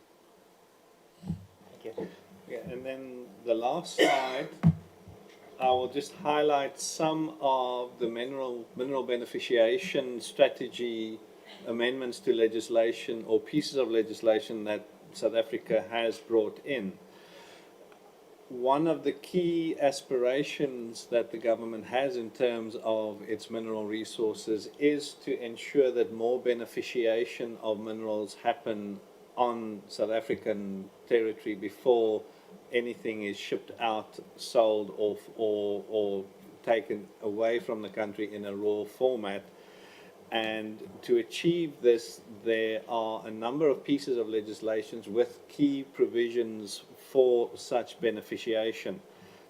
First, to highlight, the MPRDA has the clause that if a particular mineral can be beneficiated economically in the Republic, the Minister may promote such beneficiation subject that terms and conditions that the minister sets are determined and published. In other words, the government can prioritize the internal beneficiation of minerals by a consultative process and then publication of the types of minerals that it wishes to see beneficiated internally. The South African Mining Charter is encouraging of any attempt to beneficiate internally by making it possible for mining companies to offset the value of the level of beneficiation achieved by the company against its historical disadvantaged South Africa ownership commitment. So the government gives some leeway to companies that are creating internal beneficiation opportunities by saying we can discuss the amount of shareholding that South Africans of historic disadvantaged nature can have in your company if you stimulate the local economy through beneficiation. The Diamonds Act has always included a reference to increased access to rough diamonds for jewelry manufacturing in South Africa and the promotion of the beneficiation industry in South Africa. So that has always been part of the Diamonds Act. And then the last one to highlight is the Precious Metals Act. And its objective is to provide for acquisition, possession, smelting, refining, beneficiation, use and disposal of precious metals. In many of the South African context or mineral shipment context, a precious metal or precious mineral is treated differently in legislation to sort of, I wouldn't call them standard minerals, but less valuable minerals. So the country is trying to get the more valuable precious metals and precious mineral sectors in South Africa to beneficiate at home. Obviously, something like coal or manganese that's shipped out in bulk, it's not that straightforward to expect the entire industry to suddenly beneficiate everything they can with manganese, because it's used in many different industries. But something like platinum or gold or diamonds, where possible, government is trying to encourage local beneficiation. Thank you. Jadi dari bagian ini yang untuk slide terakhir, yang ini slide terakhir, strategi pemurnian mineral yang diperbaharui ini sudah diimplementasi oleh pemerintah Afrika Selatan dari parlemen. Di yang pertamanya undang-undang untuk pengembangan sumber daya mineral dan perminyakan tahun 2002. Jika mineral tertentu ini dapat dimurnikan secara ekonomis di Republik, Menteri dapat mempromosikan pemurniannya tersebut sesuai dengan syarat dan ketentuan yang ditentukan oleh Menteri. Selanjutnya poin keduanya, piagam pertambangan Afrika Selatan menetapkan bahwa perusahaannya, pertambangannya akan dapat mengimbangi nilai tingkat pemurniannya yang dicapai oleh perusahaan terhadap komitmen pemilikan HDSA-nya.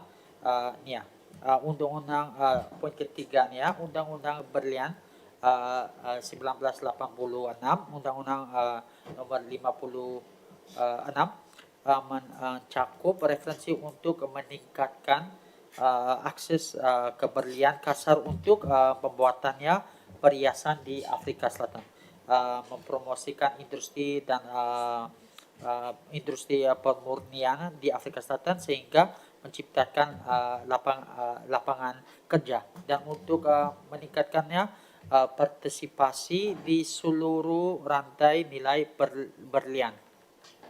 Undang-Undang Logam Mulia 2005, poin yang terakhir ini, undang-undang ini adalah untuk mengatur perolehannya, kepemilikan peleburan, pemurnian, pemurniannya, penggunaannya dan pembuangan logam mulia. Jadi dari pemerintah Afrika Selatan sekarang mau balance, mau bikin lebih balance dan fokus juga bukan yang fokus atas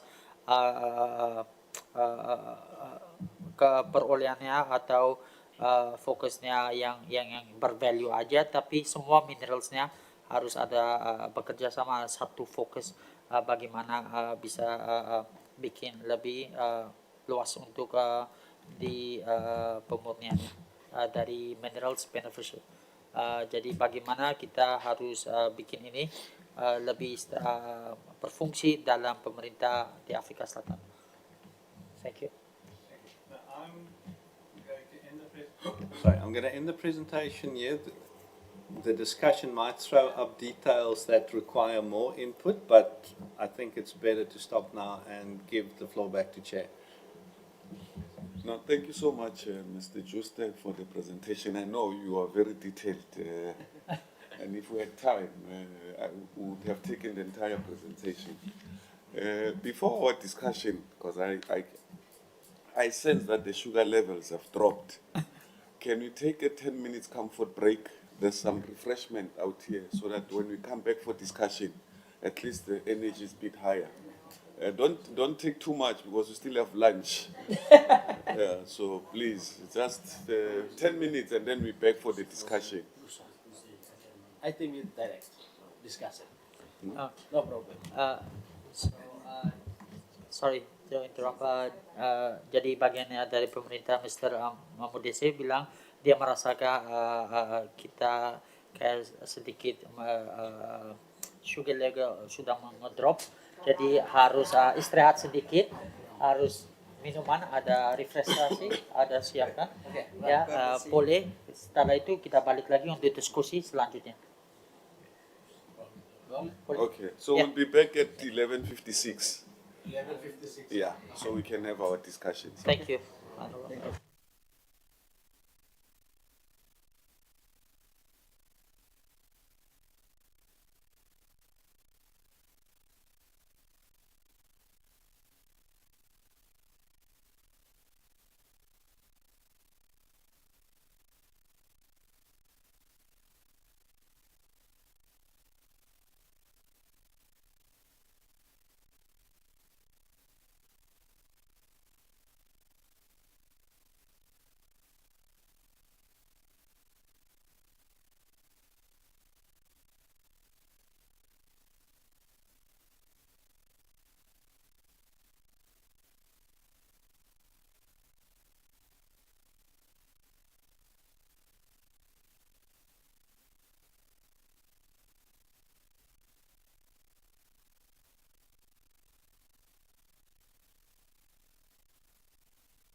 Okay, welcome back, and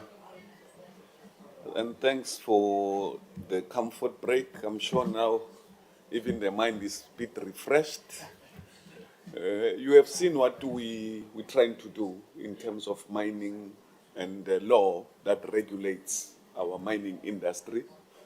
We have almost 40 different mineral deposits from the known, the well-known gold, diamond. We've got copper, zinc, iron ore, uranium, lithium, and Silver. number of things, you know. And those of you who had an opportunity to watch Black Panther, the movie Black Panther, yeah, you know how the world works. Everything that is coming up, they first do it as a movie. And when you think it's a movie, then Pala is there. You know, if you go back and do a quick research on coronavirus, you will see it started as a documentary, you know, a virus killing people. The next thing we had coronavirus. So be careful of these movies. So Black Panther speak of uranium, you know, and check what is happening now. Very soon, it will replace the well-known mineral resources, your gold, your diamond, and everything else will be around it. So, Mr. Juste gave you in a brief what we do as the select committee and what is expected of us, the legislation that we need to see the department upholds. So, from what has been presented, Chair, we'll hand over to you and your delegation. My committee members are here for engagement, whether in a form of question or as part of, to say, no, from what you are doing, this is how different we do it in Indonesia and so on and so forth. And I've also been bombarded by some of the members here to say, seeing that you're already here, Consul General, maybe it's also proper that you send us a formal invite as the select committee to go to Indonesia, yeah, and also go and see what is it that you are, so that we don't just talk about it, you know. We come there and we come and see. So you can just send us a formal invite, and Parliament will take care of everything so that we also come and you take us, because if I had it my way, we're supposed to be this meeting was supposed to be in one of the mines, and not here in Parliament. It's just that when it came, like I said, we are in constituency and everyone is all over. Some of your delegations in Johannesburg. There's a mine in Johannesburg. We could have gone to one of the shafts in Johannesburg. South Africa is the only country that I know that has turned a mine into a theme park. You know, Disney World and what. We turned a mine into a theme park. We call it Gold Reef City. You know, there's a mine, we could have gone there, so we have this discussion in a boardroom in a mine, we go down the shaft, we see what we are doing. And hopefully when we come to Indonesia, that will be part of the arrangement, so that we go to a mine, proper mine, we see all the things that are happening there. So let me hand it over to you, Chair. Your delegation has been quite impressive, the discipline, I'm impressed, you know. At times, I don't know how long you've been in the country, there's an issue of being jet-lagged, and you know. But the discipline, it's impressive, and I'm observing, you know, as we are engaging. And these are the things that we don't take for granted. Discipline, it's everything. If you are ill-disciplined, you'll never get anything. Thank you so much.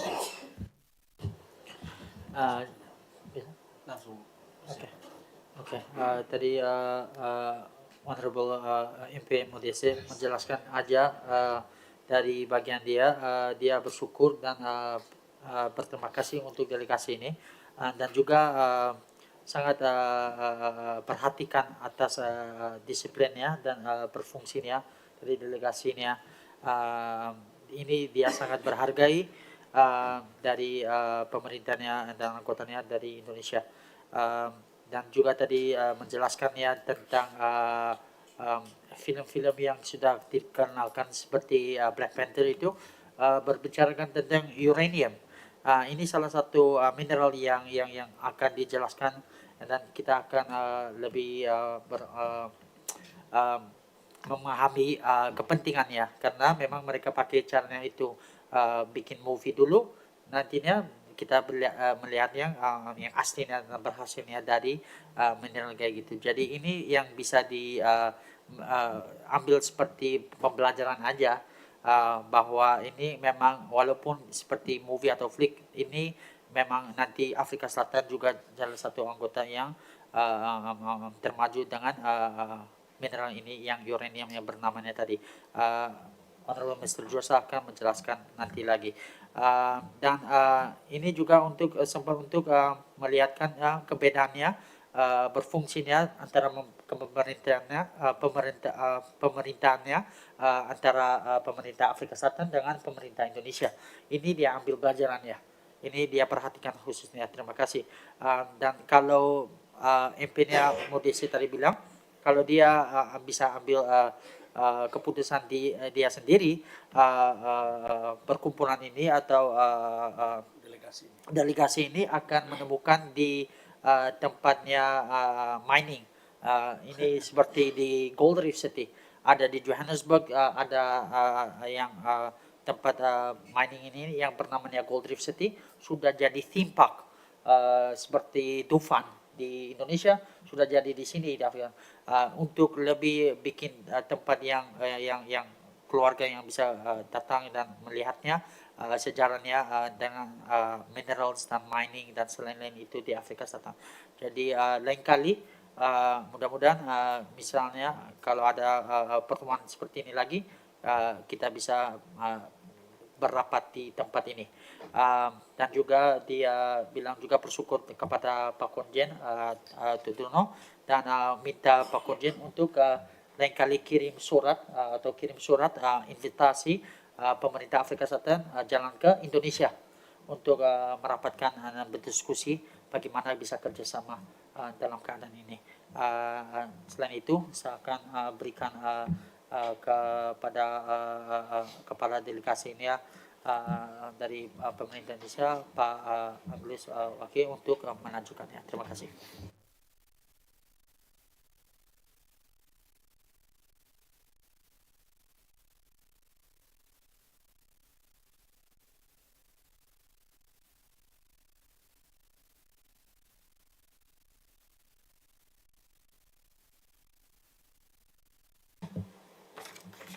We'll ask some questions maybe like that about our theme today, about mining, and also about the industrialization of the mine. The first, Mr. Darmansa. Okay, I give you time.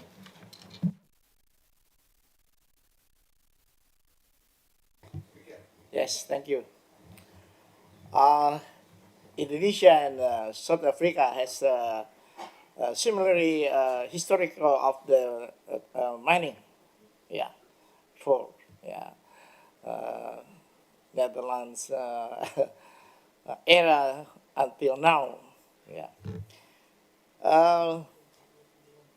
The problem is, since recent years ago until now, we are only mining, not become the industrial country. And now we are in groups of maybe BRICS, maybe G20. Yeah, how? Yeah, we have strong negotiate power to the industrial country. We have, I think, South Africa very rich with the mineral, but the added value is very low. How we make it negotiate to the industrial to build the industries in our country, maybe in Indonesia or maybe in South Africa. Maybe we need law. In Indonesia, we call it downstreaming law atau industrialisasi, downstreaming law. How to make the mineral become the mineral advance to make added value. Yeah, we must have the power to negotiate to the industrial country. I think, yeah, that's. I'm the vice chairman of the parliament cooperative body. Maybe between our parliament we can make some law to make it powerful. Maybe. Yeah. What is your opinion about that? Thank you. Thank you, sir. That's, I appreciate to Mr. Josh the very clear and very detailed presentation. Thank you. Thank you so much. Assalamualaikum. Okay, who's next? Lalita, please. Yeah, but presence. I'm sorry because they're asking me to ask a question and it's so suddenly, so maybe I'm not so prepared. My apologize. Now, I just wondering about the mining in here because I'm a woman. I love diamond. I went to the diamond shop like yesterday, but it's so expensive too. And they have a blue one diamond, and they said there's only one mining in here, and it's very rare. And I just heard the name, Sarkonia. I forgot about the name. And about the law, Misa, we also have a law of mining, but it's not worked so well. But in here, I think it's more working than in our country about the illegal mining, and also the law of the country, the small town. They have their own law. They not follow the civil law. And they're more power than us. So there's so many problems that we have to maybe share together. How can I handle, especially in my place? They have their own traditional law, and we cannot do anything. We cannot put our civil law with them. That's a problem. And they're always fighting with us. So maybe you have a good suggestion for us, so I can bring it to my place. Thank you, sir. What else?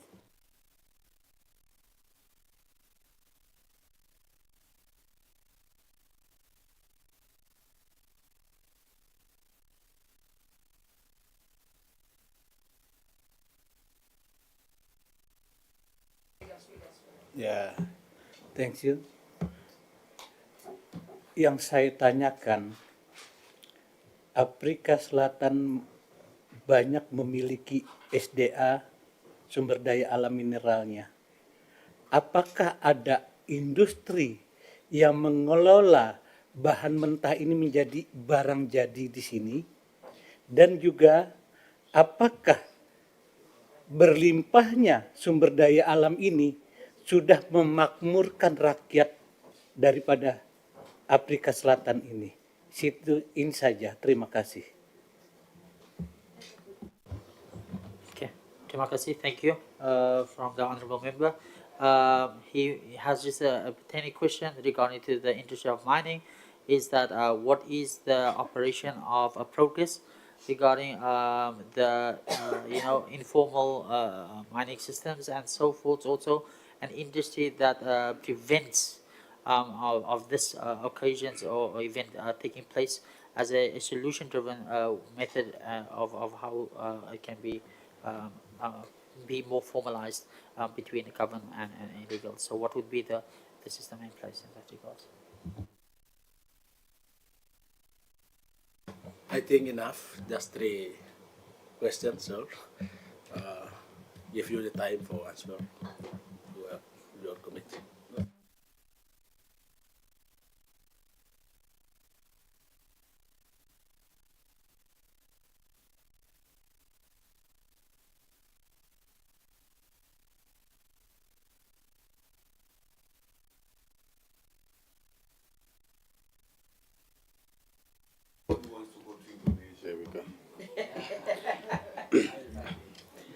Good day to everyone. Yes, I by no means am a specialist in mining. I am more of an entrepreneur in the production sectors, and I hail from the Northern Cape province, the province with the diamonds. The diamond trade has been for many decades been controlled by a tight-knit group, the Beers Diamond Group, and it's only recently that we are seeing the stronghold of that becoming less and less due to good legislation, etc. Honorable Lalita, no, you have referred to. I did not understand exactly, but it's a group of individuals or people that are fighting with Parliament regarding mining in your. Yes, in South Africa we have the same problems. We call them the mafias, and it's strong. They become strong groups, and they either control the transport side of it or something, and they exert influence, and they make it very difficult for us to. And that is, I think, why our mining law has developed so well over the past decades, because they think of something new, we make a new law, and that's how we are developing. Then also, I have seen that your country, I think Honorable Hussein has referred to it, also comes from a background, and it's just from my reading, I might be wrong, also of a little bit of colonialism and control over the country. And I would like to just say to you that I personally admire, it seems that after the Asian crisis, you had to make some very strong decisions. For instance, you have 141 public entities, but it is due to loans that didn't come to fruition, and then you took control of those companies, but you resold it back into the private sector as the years went by. That's very good. It shows that your government is not trying to control, but rather to give back. So if you can answer that for me, that would be very nice. Just getting back to the questions. Yeah,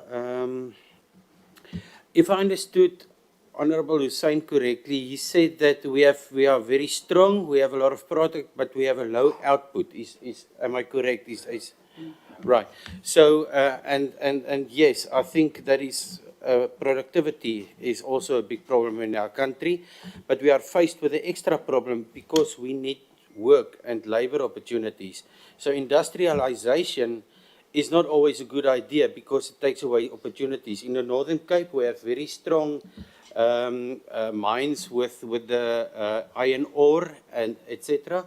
And they are now industrializing to such an extent that we might lose 60,000 job opportunities in our province.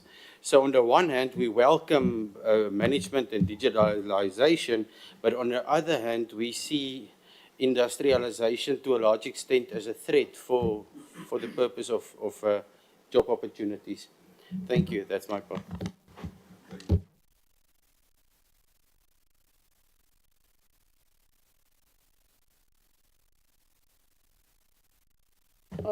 Thank you.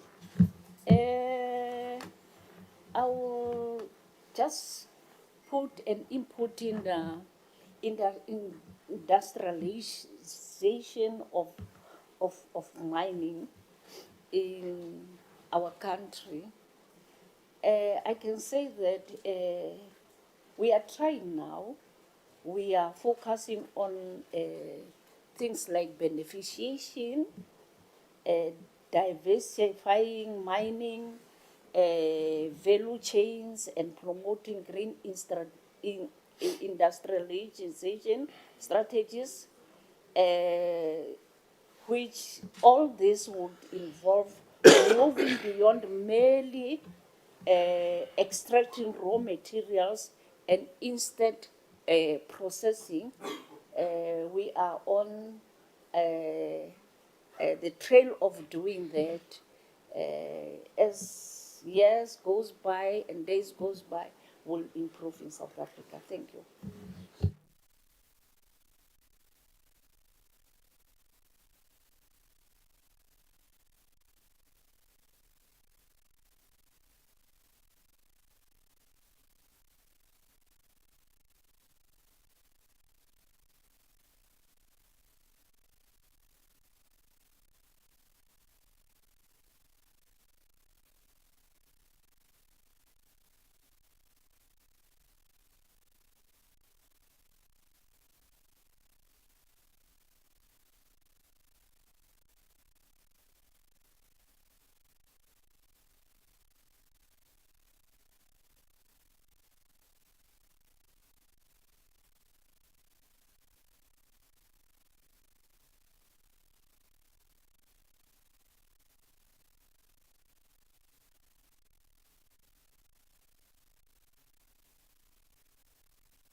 Thanks, Chair. I have to apologize. My eyesight is such that I can't read the names of the people that asked me questions. So I will respond in general, acknowledging that there were more than one person that asked the questions.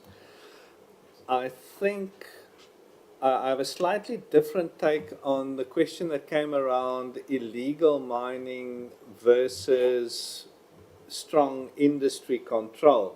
South Africa struggles with a fair amount of illegal mining from a perspective of when a company has to adhere to the tax and the labor payments and the environmental regulations of the country, at a certain point in time, a mineral is considered sub-economical to exploit and they close the mine. But illegal mining that doesn't pay tax, doesn't pay labor, and doesn't care about environmental regulations can still move into those mines and exploit a large amount of raw materials out of the country. I don't know the exact figures of exactly how big the illegal mining sector in South Africa has grown to, but it is a considerable challenge. But from a policy perspective, South Africa's response has been the fact that there's nothing wrong with the regulations and the legislation of the country. It is an implementation challenge. It is resourcing the policing that is required to prevent access to these mines, because South Africa is a large country and a simple mine shaft 2 meters by 2 meters wide in the middle of an informal settlement gives access to a gold mine. And to find all the access points into the mines and to then prevent people accessing the mines and operating the mines, that is purely an enforcement challenge, not as much a regulatory challenge. The country has the laws in place, but unfortunately, under challenging economic conditions, people will always find a way to get around barriers and get around policing. But what South Africa has been looking at as an alternative is to simplify informal and small-scale mining opportunities without sacrificing the legislative control over the mining activity, because access to mining requires a significant amount of investment in South Africa, especially if it is shaft mining, not open cast mining. And economically, there are attempts from government to develop support for smaller operators that wish to enter the industry, but at the moment, because of financial constraints, are operating on the illegal side of things to try and get them into the legal frame. So instead of trying to prevent their activity, the focus is also to try and legalize their activity and to bring them into the formal economy, because there is employment opportunities there, there is revenue opportunities there, but it is just enforcement that is always lagging behind a little bit.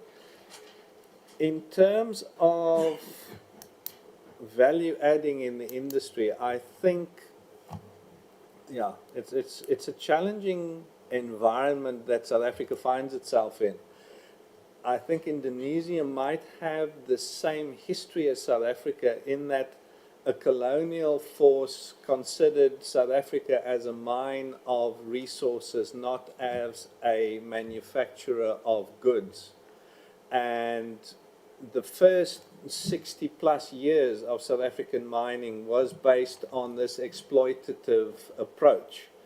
Once the Union and then the Republic of South Africa was formed, there were some attempts to industrialize. We had developed our own approaches to iron beneficiation, and as Member van der Berg highlighted, the diamond beneficiation was always there. The platinum sector had attempted to improve beneficiation, but the channels of raw materials outside South Africa still dominates to this day. And I think I'm going to badly quote my brother. He's an economist, and economists are ruthless people. They basically, their approach would be, if you're not manufacturing something at the best possible price, you should rather be buying it from another country. You should not be spending the money to try and manufacture something because your product cost in the end is higher than another supplier. And I think that rationale needs to be turned on its head. South Africa is trying very hard to improve competitiveness of the industry, not only to encourage beneficiation, but to support industry in becoming competitive. The countries South Africa has to compete against had invested heavily in their sectors to get them to be where they are. And the only way South Africa will become as competitive is with similar types of investment. So from my perspective on how do you grow value add in a G20 environment is I don't think a country like South Africa can out-negotiate the big players right now because we cannot afford to sell at the prices that they are selling, but it doesn't mean that South Africa can't invest in its own people and its own industry to the point that that kind of competitiveness is possible. But until the initial investment happens, we'll always be playing catching up because there's always somebody that can buy the ore and produce something and put that on the market, and we'll have to beat that price. But South Africa is trying very hard to invest in the right sectors, improving the transport sector, improving energy generation, creating the whole environment in which beneficiation can benefit. But it's a long-term process, and it's a struggling process because the world is economically depressed as is. It's not just South Africa that has challenges. The world is challenged, and it's not going to happen overnight. Then, just on the last one, I think the blue diamonds, we can thank the royalty of the United Kingdom for, in their wisdom, handing Lesotho to the King of Lesotho a while back, because that's where all the blue diamonds come from. So we do not mind blue diamonds because one of the only places in southern Africa where they exist is the tiny kingdom of Lesotho and the Petra mine. They produce stunning diamonds, but unfortunately they haven't found similar blue diamonds in South Africa yet. We have very many other colors, but I think as blue diamonds go, a visit to Lesotho would be necessary if you want to see where they come from. Chair, that is, I think, the main topics: the illegal, the competitiveness, and the diamond sector. Thank you, Mr.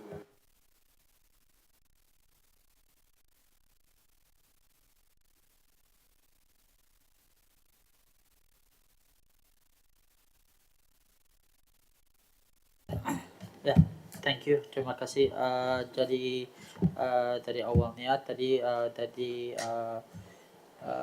Mayor van der Berg yang menjelaskan bahwa dia dari utara Cape yang sebagai bagian di Afrika Selatan yang ada banyak biliar di Northern Cape daerah ini, dan dia terangkat sebagai orang entrepreneurial berhubungan dengan bisnis yang bernama De Beers Mining. Itu yang fokus khusus untuk mining di biliar di Afrika Selatan dan sangat terkenal di dunia. Mayor tadi menjelaskan bahwa memang ada banyak kesempatan untuk mining biliar dan lain-lain di sini di Afrika Selatan. Tapi fokusnya lebih banyak sebagai entrepreneur bagian itu berbisnisnya bagaimana bisa kerjasama dan bisa berfungsi dan selalu memaju dalam industri ini. Dan tergantungnya pertanyaannya tadi dari anggota pemerintah Indonesia tadi untuk Miss Lalita yang menanyakannya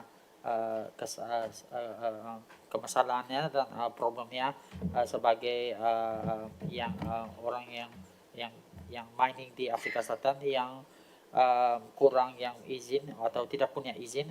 Ini di Afrika Selatan juga punya organisasi yang seperti ini yang dianggap sebagai mafia, diamond mafia atau mining mafia.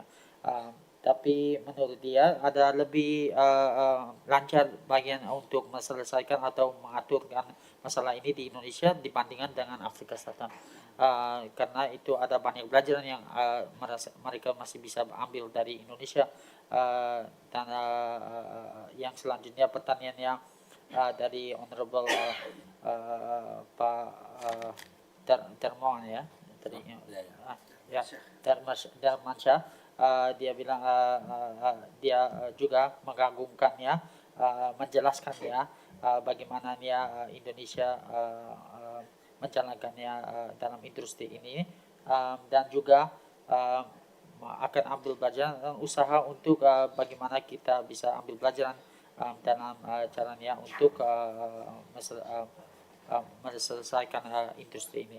Lanjutnya honorable member yang lain tadi bilang dan tidak ada dari pemerintahnya selama bertahun-tahun, utama yang demokrasi itu Afrika Selatan yang memang berharga tinggi pada aspek keselamatan lingkungan dan bekerja, dan departemen semacam itu penting bagi kami di Afrika Selatan.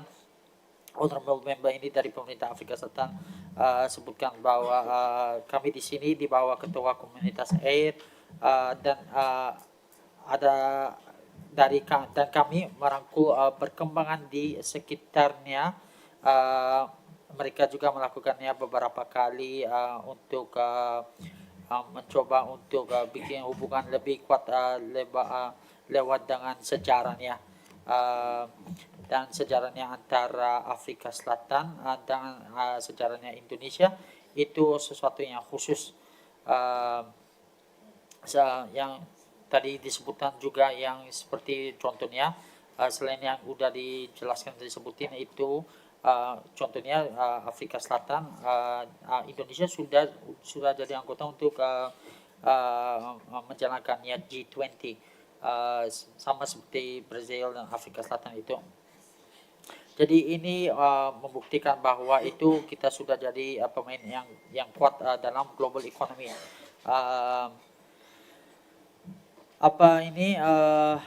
Tadi ciptakan mereka, tapi dalam pekerjaannya, tapi dia bilang juga bisa belajar banyak dari Indonesia, sejarahnya, sejarah kami antara Afrika Selatan, apalagi tadi disebutkan Nelson Mandela dan presiden-presiden yang utama di Indonesia. Itu kita bisa melihat bagaimana berhubungan dan bekerja sama untuk maju ke depan. Dari Mr. Juasa tadi menjelaskan bagaimana itu situasi kami di industri adalah kompleks.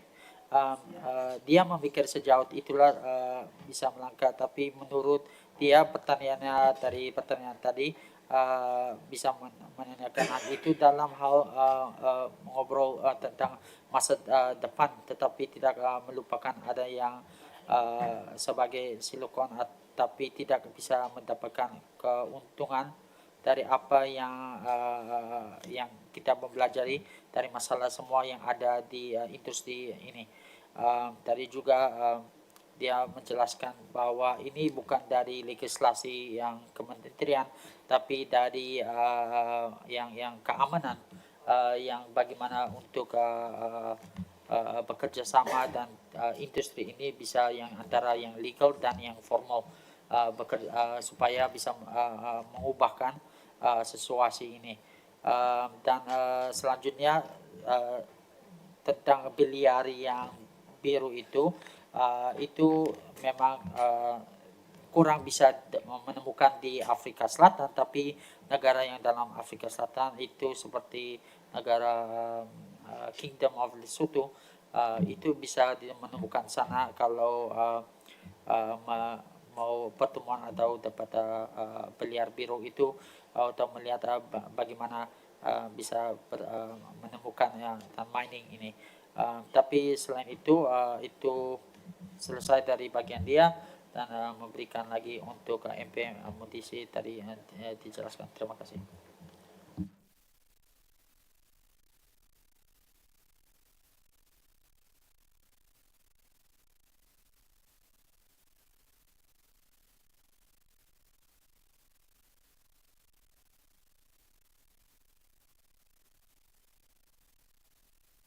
So you fine? Yeah. Oh, we happy? Happy very. Okay. So, Consul General and the head of delegation, when you go back, please don't forget Honorable Mabilo. Yeah, he really wants to come to your country. I will invite. Yeah, Thank so you. Thank you, Chair. send a formal invite. Brother, as a brother. Thank you. But as my closing remarks, from the presentation, the questions and the responses, I hear you are quite interested in the blue diamonds. So diamonds as a whole, I mean, diamonds are very beautiful. That's the strongest stone in the world, you know. Diamond, the most strongest stone you can ever find. But we must be alive to reality. There's this thing called uranium. Uranium. We as a world need to come to a point where we regulate it properly. It's very dangerous. Nuclear power derives from that, isn't it? Yeah. Nuclear power. Nuclear. I know South Africa, we voluntarily decided to dismantle our nuclear plant and our weapons. But Russia has the most in the whole world, 5,000 plus warheads, followed by the US and. The catastrophe that is caused by that nuclear, it's something else. We really need to look into it. Much as we speak about mining, because some of these mining activities, you mine this uranium, right? So let's look into it. Let's have an overall legislation around how we trade and how we produce and how we mine uranium. Otherwise, the world as we know it, we might as well kiss it goodbye. That thing extremely, extremely dangerous. I don't know how many of you had an opportunity to see videos of the US attacking Saddam Hussein. What's the country? Iraq. Iraq, okay. When the Iraqi wanted to take over, what's the country Kuwait. next to Kuwait. If you have seen the exchange there of those warheads, if you have had an opportunity to read around Hiroshima and what happened there, yeah, you know, we really need to find a way. I don't know how. Maybe we could use the G20 summit just to sponsor something around, you know, the legislation around this thing was. I mean, everywhere you go, it's common practice. We trade with using US dollar. Right? It's common practice. Maybe let's come back and say, how do we then manage this thing of nuclear? Because if we don't, I bet you, one warhead land here in Cape Town, the half of South Africa is doomed, finished, because it has after effects. Yeah. You know, the radioactive that comes from the blast itself can last and it can do damage to environment and so on and so forth. So, like I said, Chair, probably when we come, please organize that we come and see these mines. You know, Mr. Juste, Member Van den Berg, and Member Kennedy speaks about illegal mining. We call them Zamazama. Zamazama means try and try and try and try. So they come, they try to mine. Police come, they run away. When the police come, when the police leave, they come again. They try and try until they get what they want. Because most of the mining, remember these mines that they are mining, these illegal miners. And the Minister of Mineral Resource says we must not say it's illegal. We must say it's a criminal activity. Yeah. So they must be treated as criminals and be punished as criminals. Because what they are doing, remember, a mine has a lifespan. So if you mine, if you get a license, you'll be told that for the next 25 years you can mine here. But after 25 years, that mine is done. So you must rehabilitate the land. So if you continue mining, we're experiencing sinkholes now. Because they just blast anyway. They don't care what's happening. And then the next thing you know, they're not in the belly of the earth. They're just on the surface. So when they blast, the whole city comes down. Where I come from in Johannesburg, one of the biggest streets we have in the city of Johannesburg just caved in. Only to find out there were gases and what underneath, people blasting and blasting because they are mining there. Because Johannesburg, it's a city that was born out of discovery of gold back in the 1800s. And that's why people left their provinces, and that's how Gauteng came to be. Because if you go to where I come from, everyone comes from somewhere else. You know, everyone, you have got the family somewhere else, but we get to be born and grow up there. So let's look into that. Let it be a homework. What can we do around the issue of uranium and the nuclear? So from our side, we want to thank you very much. We apologize for the hush arrangement. It's not on purpose. We would have loved to have been all of us here. Some of members had confirmed that they will be available, but because of the work that they have to do, they had to rescue themselves or excuse themselves. But you will see we've got a dynamic team. We're not, there are many who are not here who would have engaged differently. But we promise you that if it happens, Mabilo, that we go to Indonesia, we'll bring the entire team, and then you will see. And I hope when we get there, we'll also have our own interpreter who can speak your language, so you don't have to struggle alone. So you don't have to struggle alone, because I can imagine so many of us speaking, and you have to take notes, and you speak fast as if you know, and then you have to take notes, and then you must come back. But on behalf of the Parliament of the Republic of South Africa, with the powers vested upon my shoulders as the chair of the Select Committee, I really want to thank you so much. And I appreciate the discipline that you have shown. I'm impressed. And I will tell the chairperson of the council that I was impressed with the discipline. You don't find it every day that a delegation comes and behaves as disciplined as your delegation has been. Others will sit here and they get bored and they start leaving.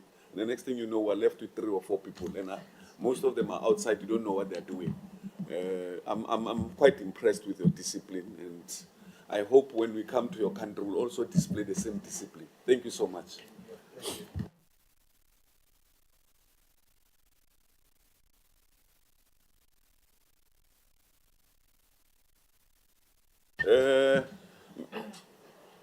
Are you ready?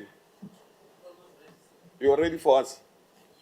Okay, as part of our evidence that we're working and we were here, we would like all of us to go outside to take a group, an official group photo. Yeah. Thank you.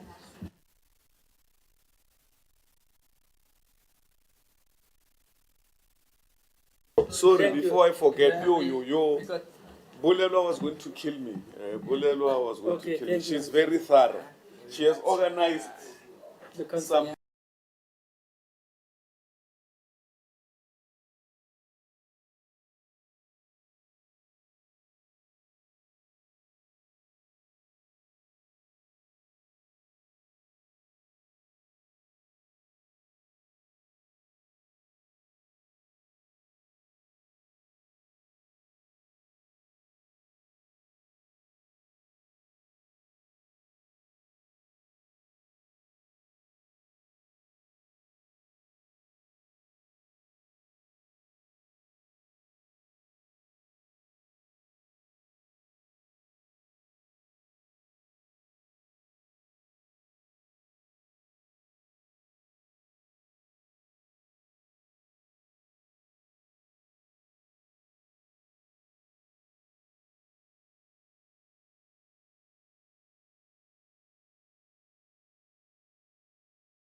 Here's the evidence.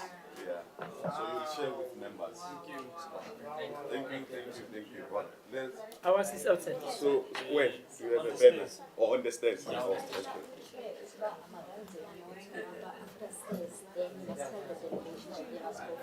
And then when we finish with the official pictures, Mr. Bauer and the team have organized the lunch. The fortunate part is that Mr. Bauer is also a Muslim, so relax. Your food has been taken care of. I'm sure it's halal, Mr. Bauer.